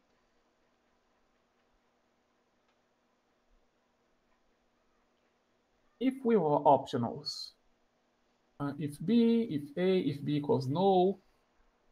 Well, I guess we can do this actually. Yeah, that works. Item.sentinel equals no. Then we can do this because it doesn't matter that this will be invalidated because the length is 0 and there's no sentinel, so this will never be dereferenced. So that's fine. Yeah, it feels wrong. Otherwise, Though. It still feels wrong. why? Because Why? we are making a pointer in a local thing that will be destroyed after we return from the function, right? There's bounce checking. We're fine. Sure. Uh, okay. Actually, yeah, yeah. It is weird, and it is very weird. In fact, it's kind of magic, but hey, it's what we do.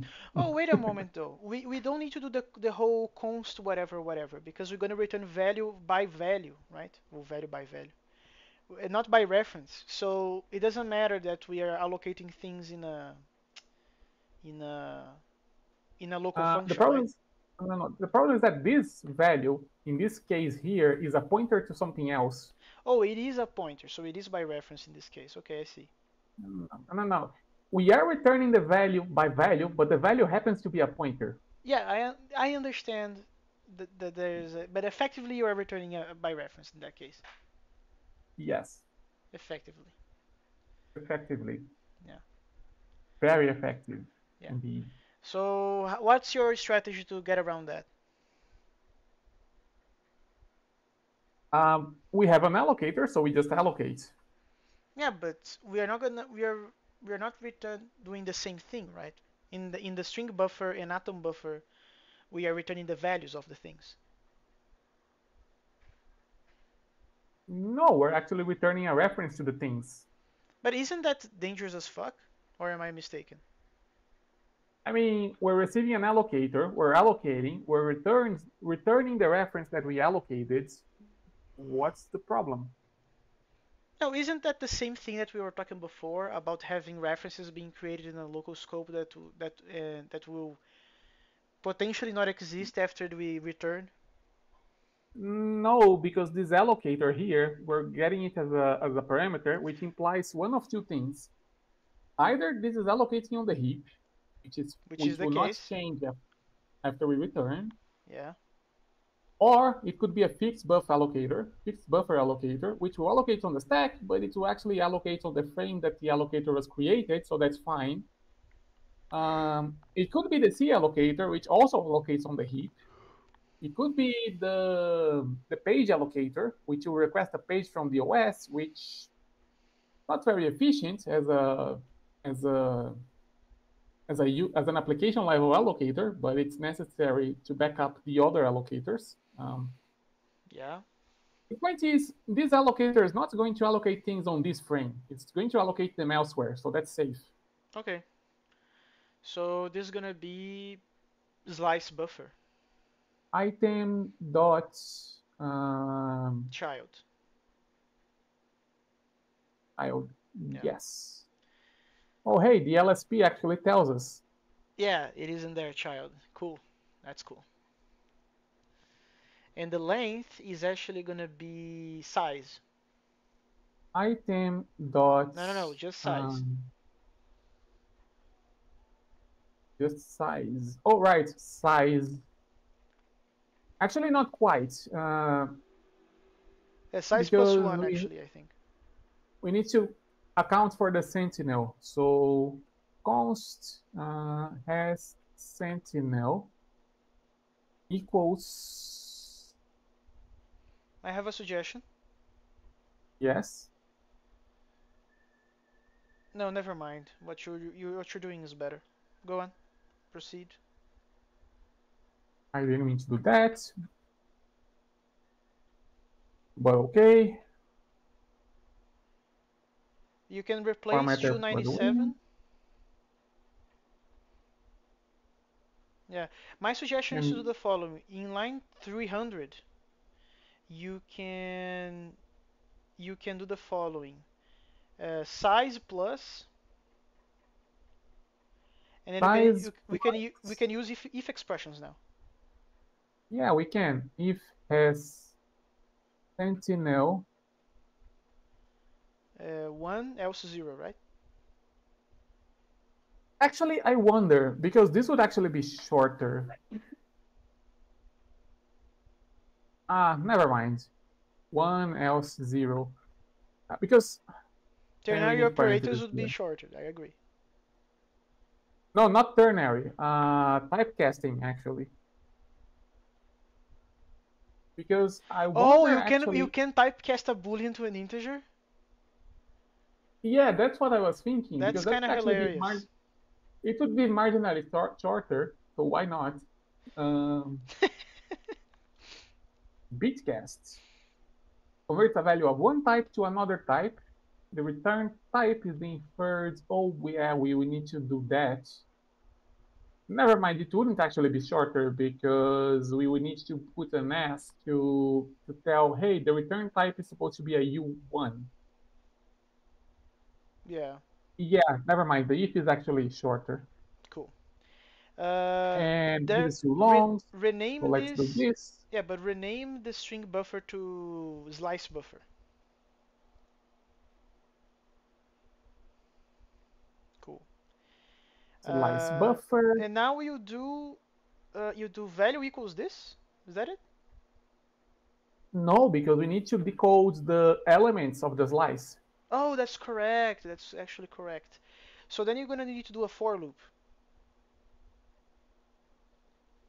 Yes, we do. So you're gonna go from 0 to size plus 1, right?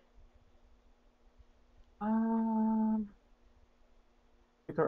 Actually, I don't think we should locator lock because there's probably a slightly better way to deal with that when the type that we care about is Sentinel um, terminated slice because allocator takes a type, takes an n. That's not what we want actually. A Align the log lock, sentinel. A log sentinel. a lock sentinel, yes. Yeah, you need to pass the in comp time the element that is the sentinel, basically. Locate an array of n plus 1 items of type T. That's the first n items to undefined and the last to sentinel. And it returns actually the proper type even, so that's very nice. Yeah, but we don't know the sentinel, right? We only know that it has or it hasn't. Actually, I wonder if there's a way to allocate. Here's the thing: There is a we have the realloc type. advanced, whatever that is. There is.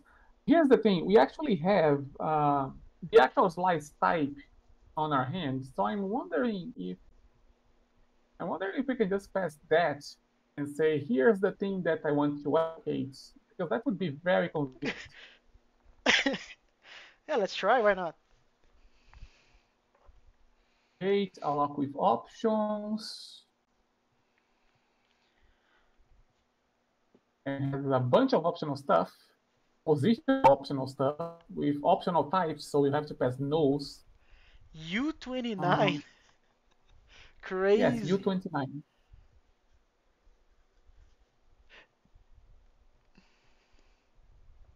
Yeah, the compiler has these weird integer times types in a few places. Like alignment is one of them. I think maximum array size is another potentially, I though see. I'm not sure. Yeah, but let's try your thing. Let's try. Alloc sentinel. Yeah, I think we should probably just do an alloc sentinel, probably. So let's do it. So okay, so instead of doing this, um, we say const slice buffer equals if this is not a Lisp. You can tell I'm used to writing Lisp code, right? uh, Cool.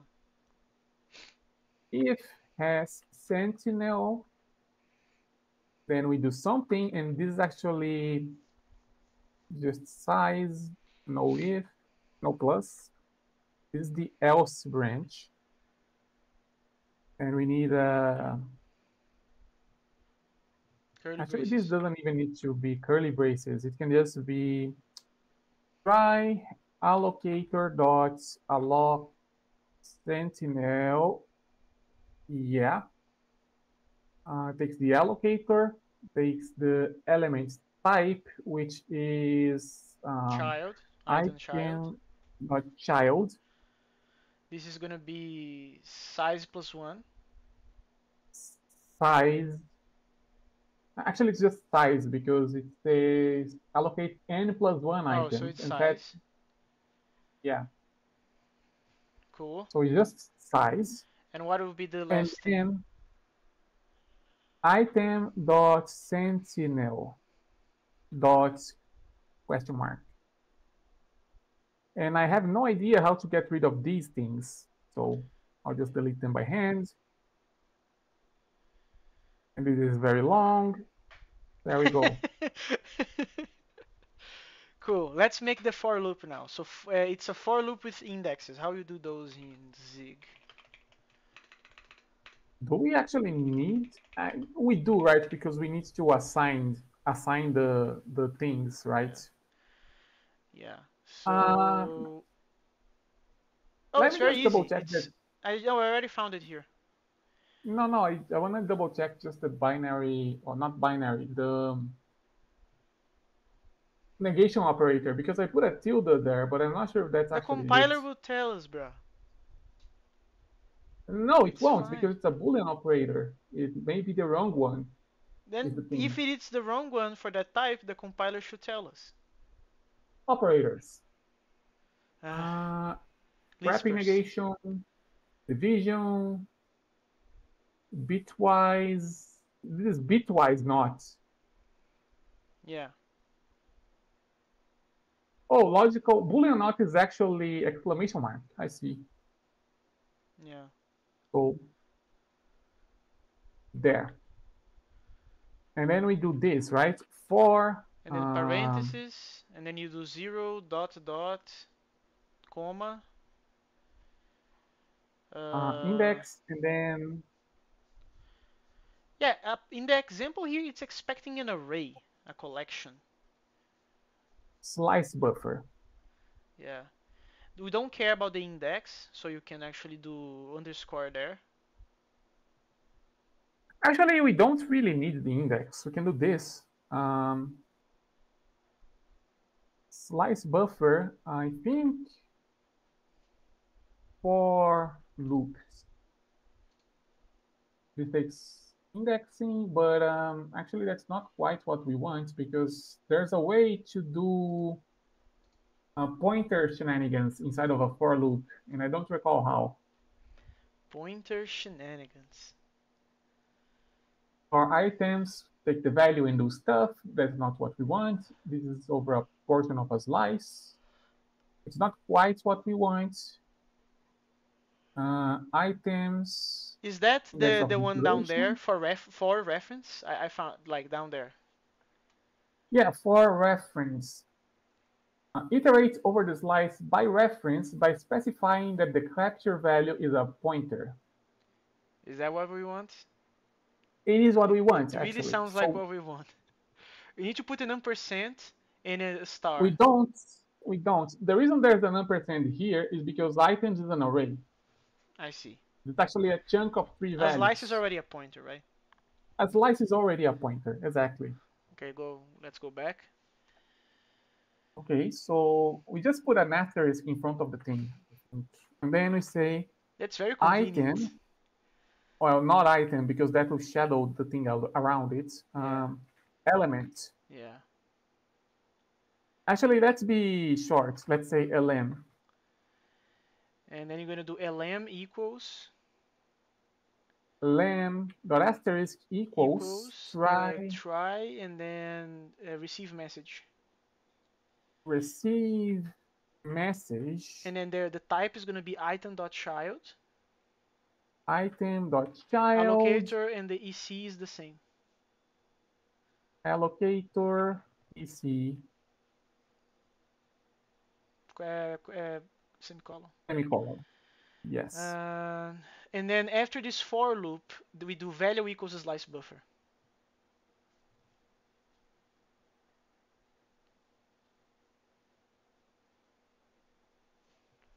And there's another thing that we should do actually, which is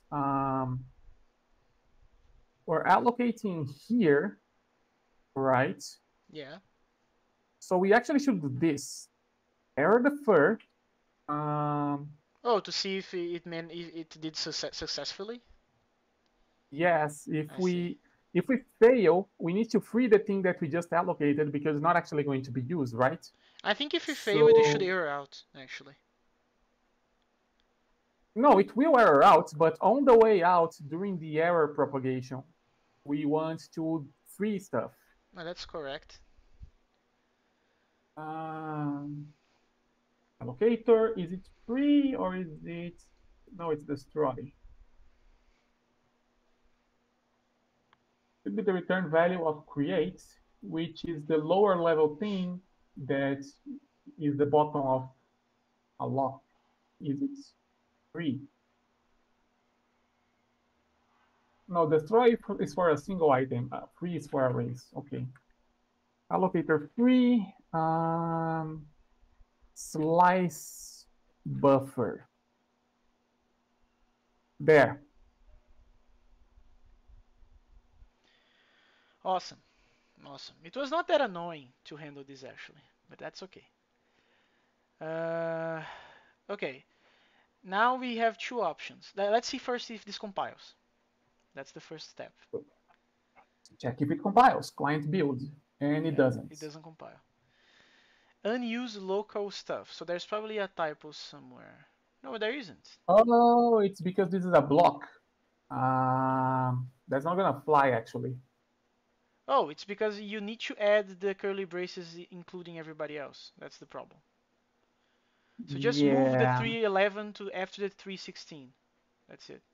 Or do what we're doing right now. Let's put everything here. Why Yeah. not? Yeah, that should work right. That should be better. Compile time. Let's compile. Uh, let's try it. Still not compiling. Okay. Unused Right, capture. because this is unreachable. So let's just do this for now, Okay, it and it compiles. compiles. Okay. So here's the thing. Do you want to do structs or arrays right now? Um, You can remove those comments, by the way. 281 and 283. 281 and 283. Oh, right, these things. Yeah, you can remove those.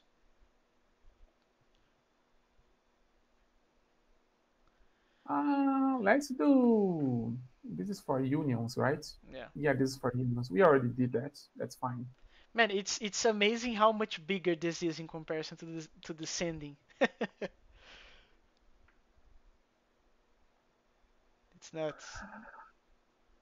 That's because this is kind of. You remember when we were talking about like return value polymorphism and that kind of stuff? Yeah. Um, this is kind of what we're doing, except we have the added complication that okay, we need to deal all with, well, not all of them strictly speaking, but most of the possible return types. Well, not all of them, just the ones that we care. Yeah, just on the ones that we care about, which is most of them, it turns out. Yeah, But that's yeah, fair. the point is compared to this, sending actually sends a monomorphic type. Yes, it sends a completely monomorphic type. That's correct. Yeah. So it doesn't have to do type dispatching or anything like that. It's just here's a concrete type. We specify, we build it at the time that we actually want to send because, well, the surrounding context probably has all the required data. We just have to put it in the right shape. So we do. Yeah, no, but that was just like a comment, like how much bigger it is to receive stuff than it is to send, and that's okay. I'm not complaining necessarily. Okay, so do you want to do arrays or structs right now? Uh, well, arrays are probably easier actually. Arrays you can copy paste from the guy's post there. We're gonna do pretty much the same thing. Pretty much the same thing, which is where is it? You can scroll down. Array. Keep going. Arrays. Keep going. Keep going. To do. Yeah, no, it Classic. will, yeah, there. It will do the, yeah, inside the switch case, those things. Those things, yeah. Just copy Actually, it's everything. even actually it's even a little bit easier. We don't need to do this because we already have the value, right? Yeah. These Then we're gonna this is shadow an stuff. We're index. gonna have to change the name.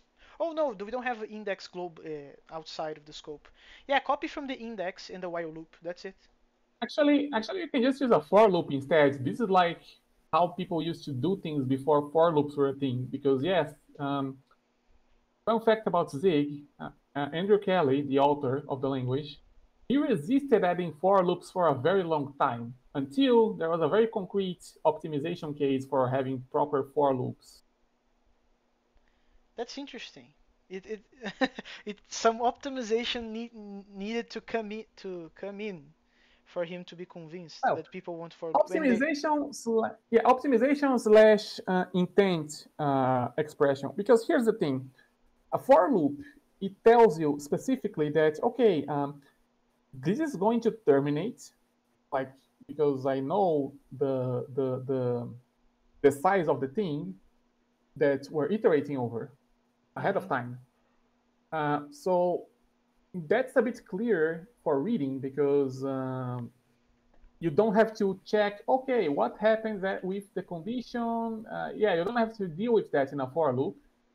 But the other thing is that you can actually skip a lot of bounds checking because the for loop is in bounds by definition Yeah, no, if you just iterate over a collection, I see. over an array. I see. That's cool to know. Let's go then. We already passed the 2 hour mark, and I Go. would like to finish this in 2.5 hours. Okay, so we just have to do item. In this case, the value is already going to be yeah, of type T, which is an array type, which means we can just do this, right? Or what is it? For Zero for to, for no. I not item value or value uh, element. element lem. Yeah. We do for element. We do element dot asterisk equals try receive Message. message. Yeah. Oh, actually, that's not quite what we want, right? Is it? Yeah, it is. We want to No, we recursively actually call. need. Oh, no, we actually need to do this first. Not this. This. Oh, yeah, that's correct. Yeah. That's correct, in fact. Yeah, let's go. Let's go. Oh, there will need to be bound checkings now, because we need to compare the size that we are mutating with the size of that we already know at compile time. No, we can just do this. If um, item dot Len. len No, this is what I'm calling bound checking. We are checking the bounds if the size that we are receiving from Erlang is actually the one that we are expecting. if the item dot len is different from the size, You it return is an dot error. len, right? Yeah, it's Len. We return. Yeah, we just return an error. Oh man, we're gonna have to do the same nonsense with the Sentinel stuff. Ah, I'm so. Actually, we won't. We won't. But there is a thing about Sentinel if you go back to the browser. But we don't have to because we are allocating. We're not allocating based on the item. Yeah, see, he's doing this nonsense with the Sentinel. Where is it? Is it here? No, not there. So it perform, final thoughts.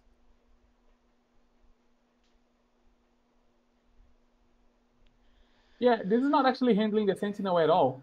This But is this that's isn't. just but that's not the thing. For an array, we don't have to because this is not a reference type, right? Yes. which means the place that we are returning to will already have the sentinel because that's part of the type's construction rules. Okay, awesome. So let's go back. Um, Uh, try receive or message now.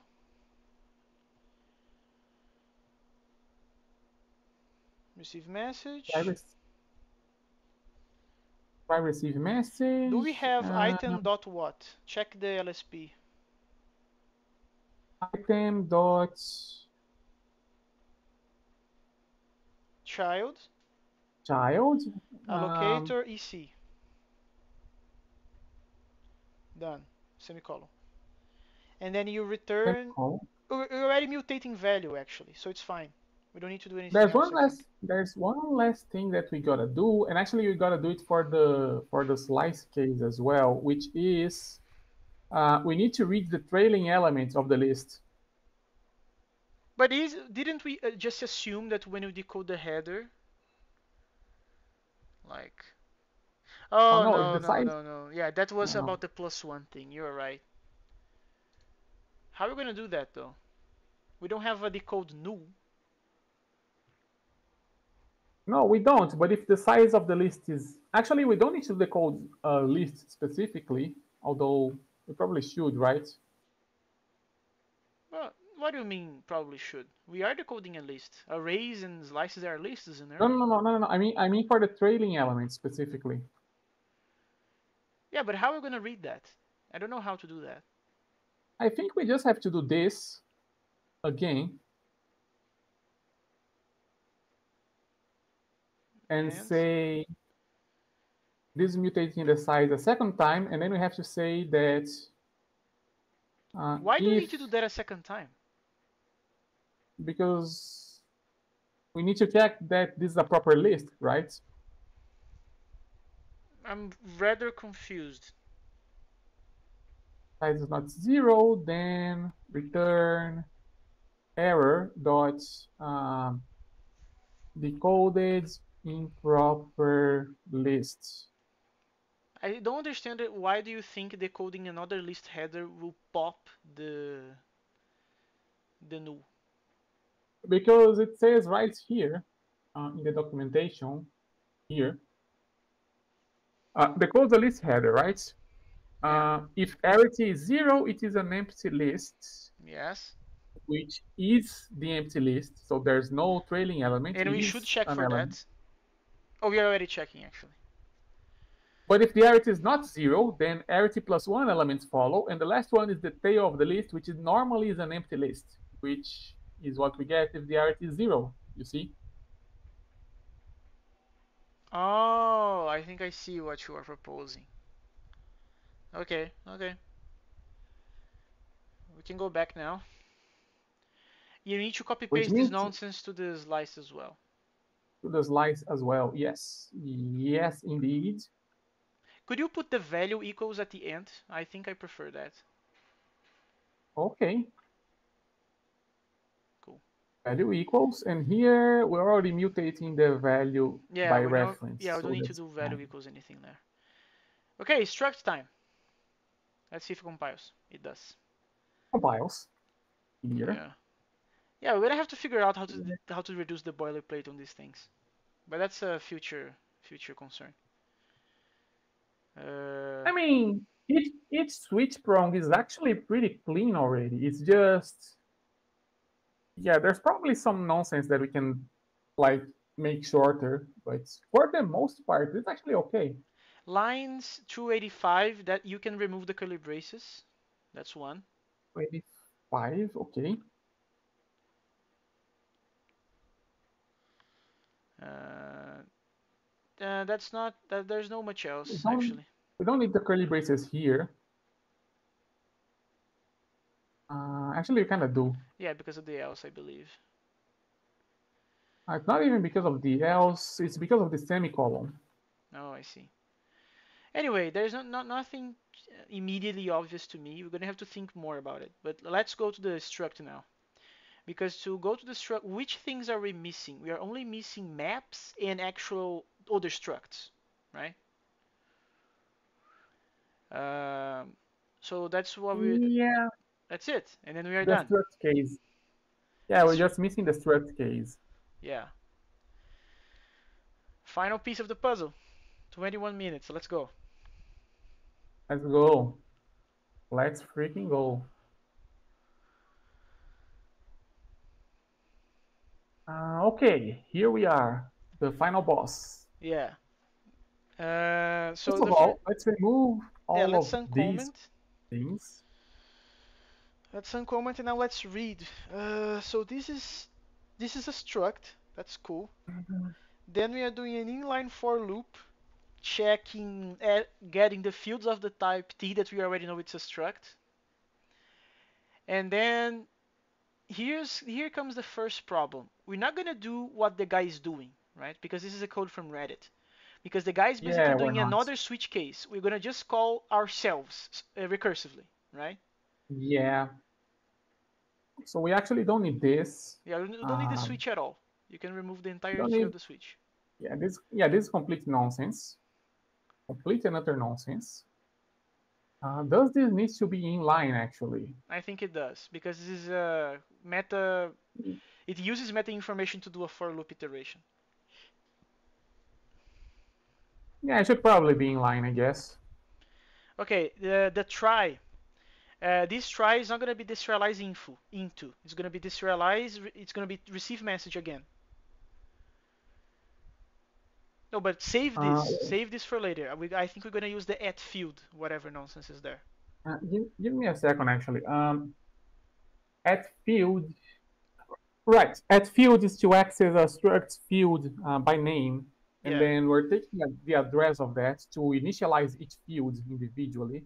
Yes. So actually, actually,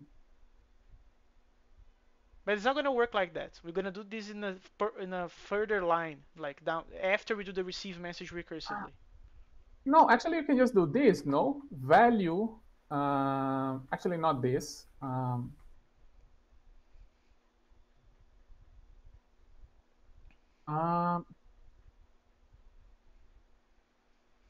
hmm,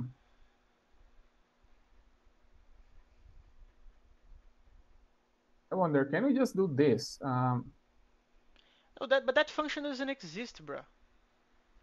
No, no, no, no, no, no, no. Const current field equals the address of this, and then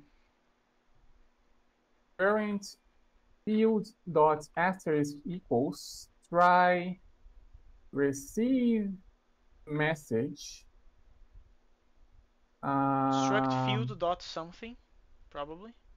struct field dot LSP actually LSP is not doing.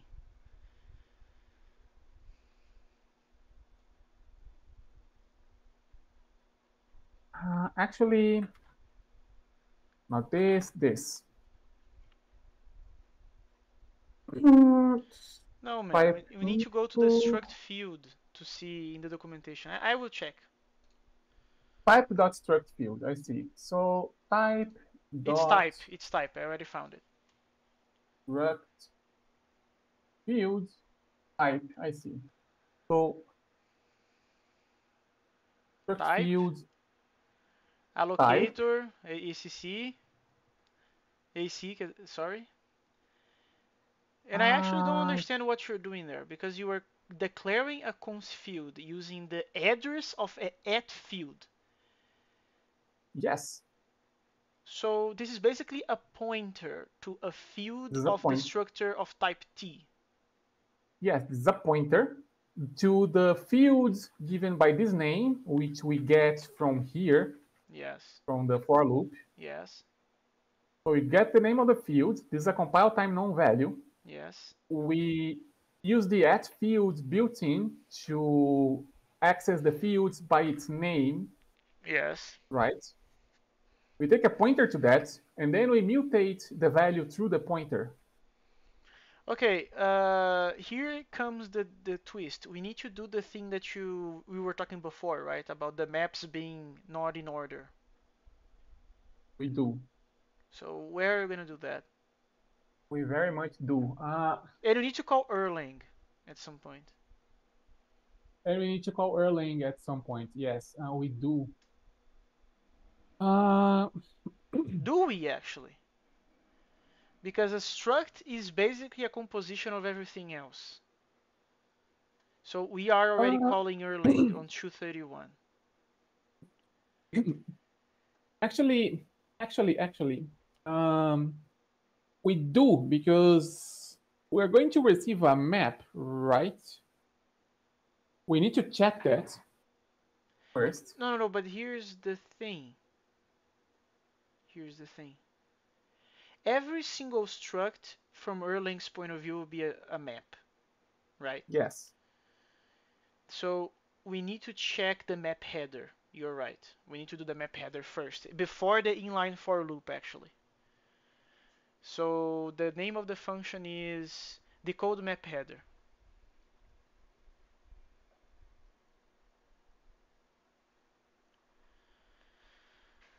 Uh, arity returns the number of how many things we have. That's it. You know what I just I just thought about. What? In all those cases where we're looping over stuff and receiving a long message, um, in the case of failure, you actually need to empty out the buffer, no? That we're gonna do that only at the end before returning value, because the buffer is instantiated before the switch case. No. I'm talking about what happens. Oh, right. We actually instantiate the buffer, which means That's not using allocator, so this should be automatically deallocated, no? here's yeah. Let's implement this thing, and then we can think about that. That's basically error handling, essentially. But Okay, but copy this function here. the code map header. Actually, we need to do this, right? Like something similar to this, And the except arity, no, copy the arity as well. We're gonna change its name to something else. Size again, actually.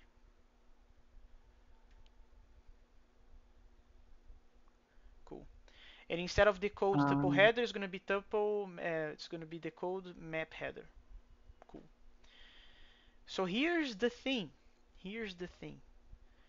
Um, do the following.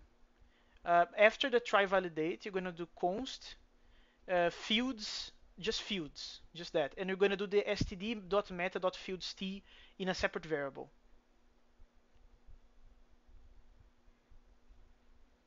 Cool. And then the first check is gonna be an if on that, checking if the length of the fields is the same as the size. If it isn't, we're gonna throw an error. okay. Not Lisp. Not Lisp. I have to remember that every time, every freaking time. If size is not Different equal than fields to dot something. fields, dot len probably. Okay. Yeah, If because that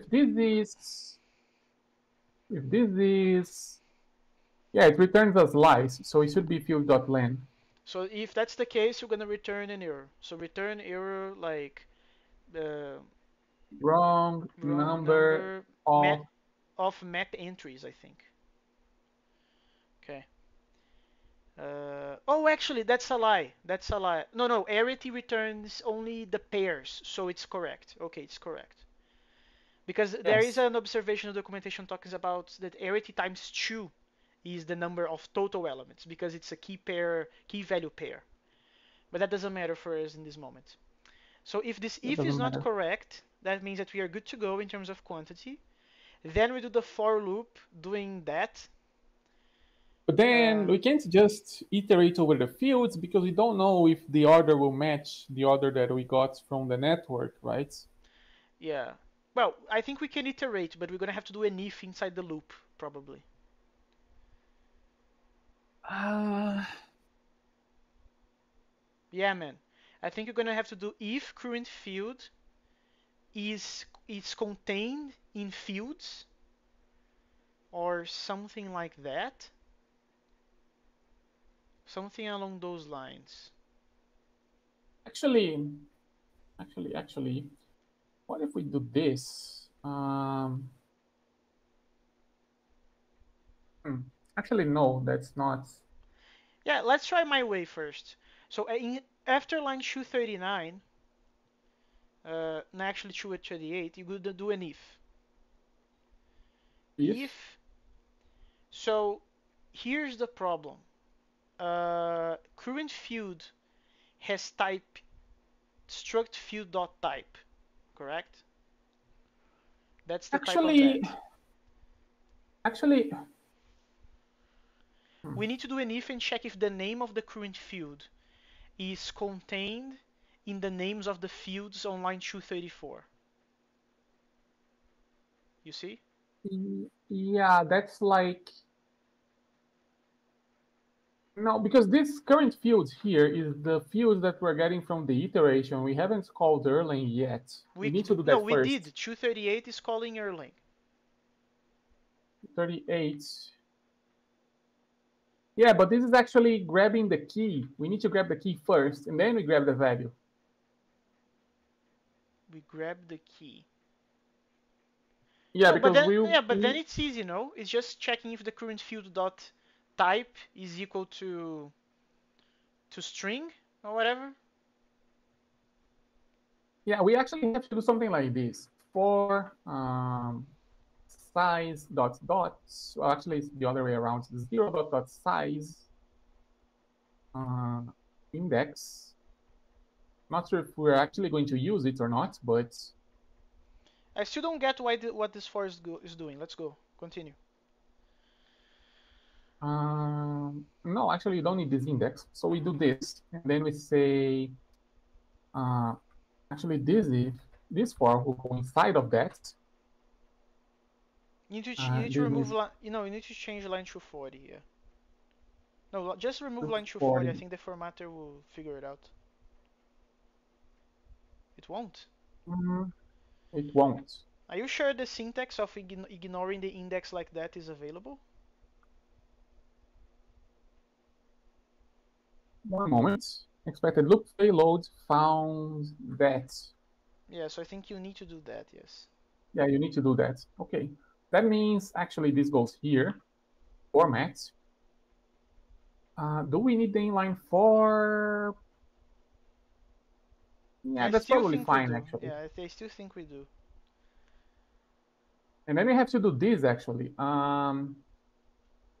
We need to grab the key.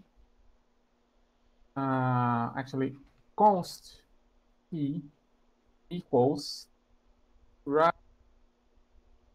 receive atom. And then we need the Buff. buff And then index and allocator. Reference, no, it's reference there. Yeah, index allocator. allocator. That's cool. We grab the key, and then yeah, performance-wise, this is not going to be great, but Who we can cares, look at man? that later. Right? Myself right now, I don't care. And then, okay, for each field of the struct, we grab if I was gonna do the Lisp thing again, but I remembered in time. If we need to do the string equality thing. How did we do that again? I don't remember. The string equality thing. Just search for, yeah, that. L, this. Yeah. This is the enum thing. Okay. If this, Yeah, right? that's not gonna fly because it's a struct field name, apparently, I think.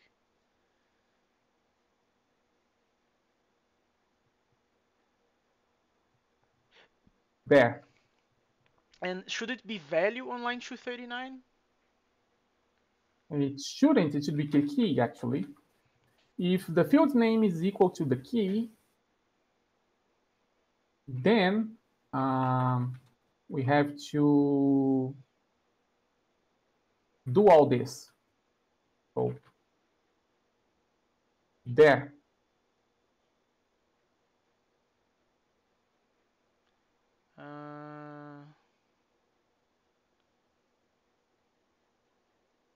That makes sense, in fact. That does make sense. So we use receive atom to retrieve the key, which is actually the name of the field in the struct. Yes. And we Yes. use the second receive message to actually grab the value recursively. Genius. Yes. And because everything is using pointers, you don't actually need to do anything else, I believe, because value is already being mutated by line 240. Indeed. Well, actually 241, but yeah. Yeah, but value is in 240. But you're right, it's the mutation is 241. Yeah, and the only reason I did this as a separate line is because I don't know actually if we can just say this in the No, yeah, left-hand side of the yeah, equals. it would look horrendous as well. So not a fan. And it builds amazingly. It does compile. Nuts. Okay, so let's go back to the mock destruct and see if everything is covered. Go up there. You can Um, remove lines 203 to 207. You can remove those as well. 203 to 207. Right, that thing. Yeah. Which we didn't end up using actually. Yeah, because that was before we had the crazy idea of using comp time all the time. Let's see. So what in these 154 to 170? What are we missing? 154 to 170. Nothing actually. As long as we receive an add-on named X and an add-on named Y, That should be fine. that should be fine as the keys of the map, and then the values obviously have to be numbers. Yes. Next. All right, so map example, it works. Yeah. We have strings, we have numbers. We need to do the range check, but preliminarily we have numbers. Yeah. I don't think we will We do have the range add-ons. check at all, but okay. We should, but yeah. We have add-ons which are enum tags. Very Yeah. nice. And tuples are for tagged unions. Yes. Do you have arrays, which is letter D? Letter D is actually for slices, but we do have Slices. slices. We do have We did slices. implement slices. They are here, actually. Yeah. Oh, hello, Nathan. Hello, Nathan. Oh, hello, Nathan. I'm sharing screen for the first time. It's a historic moment for DRN. Yeah. First time share screen ever. Okay, go back to the mock struct, sorry. I'm losing my voice, man. Go back to the mock. Let's do mock. Yeah, so Yeah, is all of these are covered now. And we actually have and we arrays, which are actually not here. are actually not here. They would be these actually. G, not 7, G. This has no cons because it's not a pointer type. Let's just say 5. 5.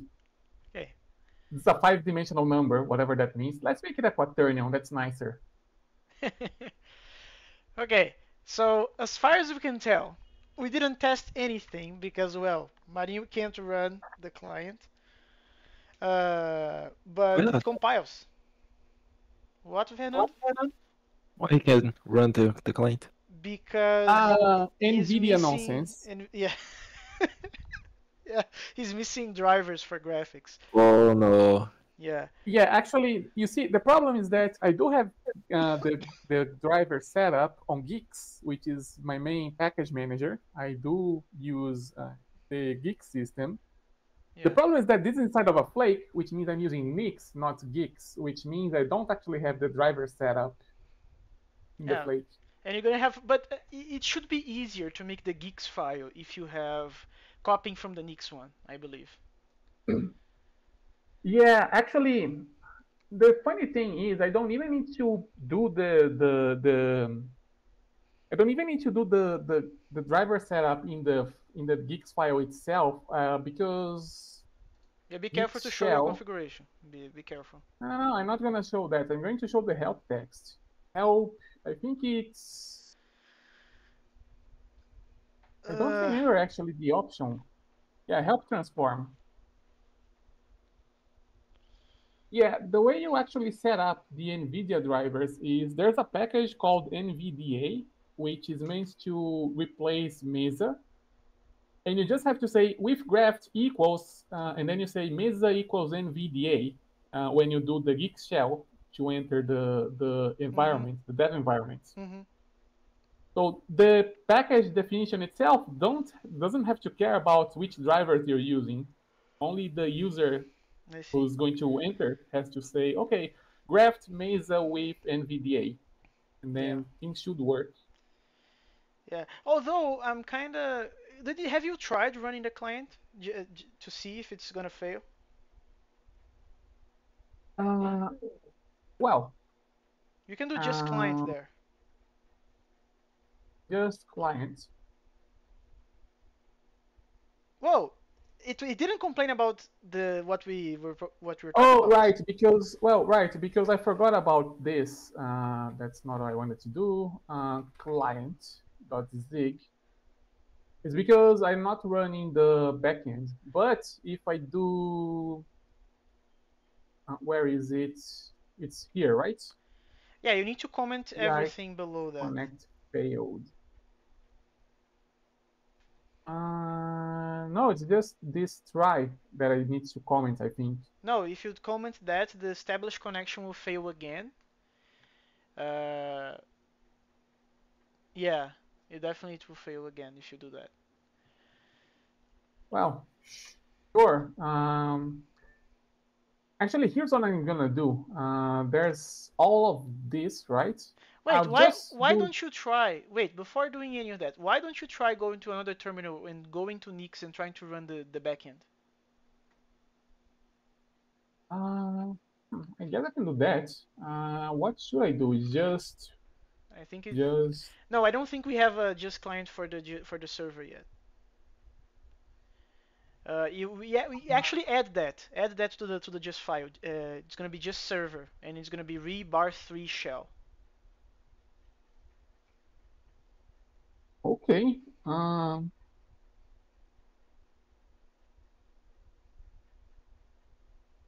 Server rebar tree shell. Yeah. Inside the That it? flake, just do just server now.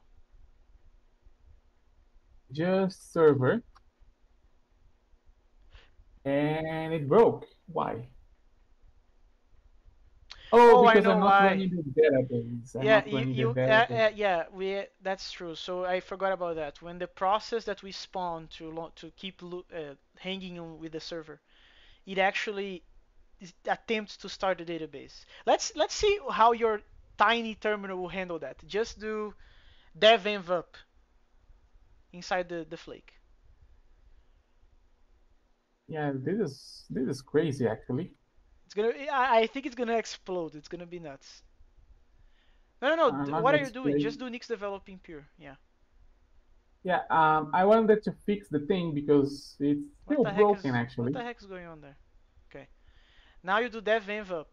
Dev env all together. I'm just gonna kill this terminal and use this one. That's not what I wanted. Here, uh, Lyceum, and this one, Dev Up. up, and of course, there we go. And then Performing Nix bootstrap. Okay. No, wait. Shutting down. developing What the pure. fuck? Oh no, it is listening in fact actually. Now you do just server in the other terminal. Okay. It, Now you open a third terminal and just do just client in there. We inside the flake again. Amazing. I'm curious to see what the heck is going to happen. Just client. Connection failed. That is very interesting. Why? Why did you fail? You're not supposed to fail. The backend is up. I have an idea, actually, maybe. We're passing its user. To me, it doesn't make sense at all. Yeah, init, prepare connection, it's prepare connection, and then actually this node, right? Where Why couldn't connect to the server, bro? That doesn't make sense. I'm guessing that the server name is wrong because this is a different machine from yours. But I'm not using the names of. Oh, I am using. There is an NixOS there. Yeah, this is Masu for machine supremacy, a band that I very much like. Oh, now we got a segmentation And fault. Interesting. yeah, see, this happens. So it is a Raylib issue. And Yeah, it's as I said, saying, NVIDIA drivers, not very fun. yeah, but even Nix couldn't fix. Oh, but that's probably because no, but Nix doesn't do drivers. That's the problem. Yeah, that's fair. That's correct. Nix only does other stuff, but then not to do drivers. You need to do the configuration in Geeks. In fact. Yeah, the problem is that Raylib is probably linking with Mesa, like the vanilla Mesa. It needs to link with NVDA, and the Flake is not set up for that, and I don't know how to fix that on it. Okay, so do two commits to me, please. Do a commit updating the just file and do another commit updating the code. And I'm gonna finish the recording now. And I know Okay. it's gonna kill. Like if somebody watches this, it's gonna kill them. Does it gonna work? Is this crazy comp time reflection thing? See you in the next Yeah, episode. exactly. next Exactly. next time.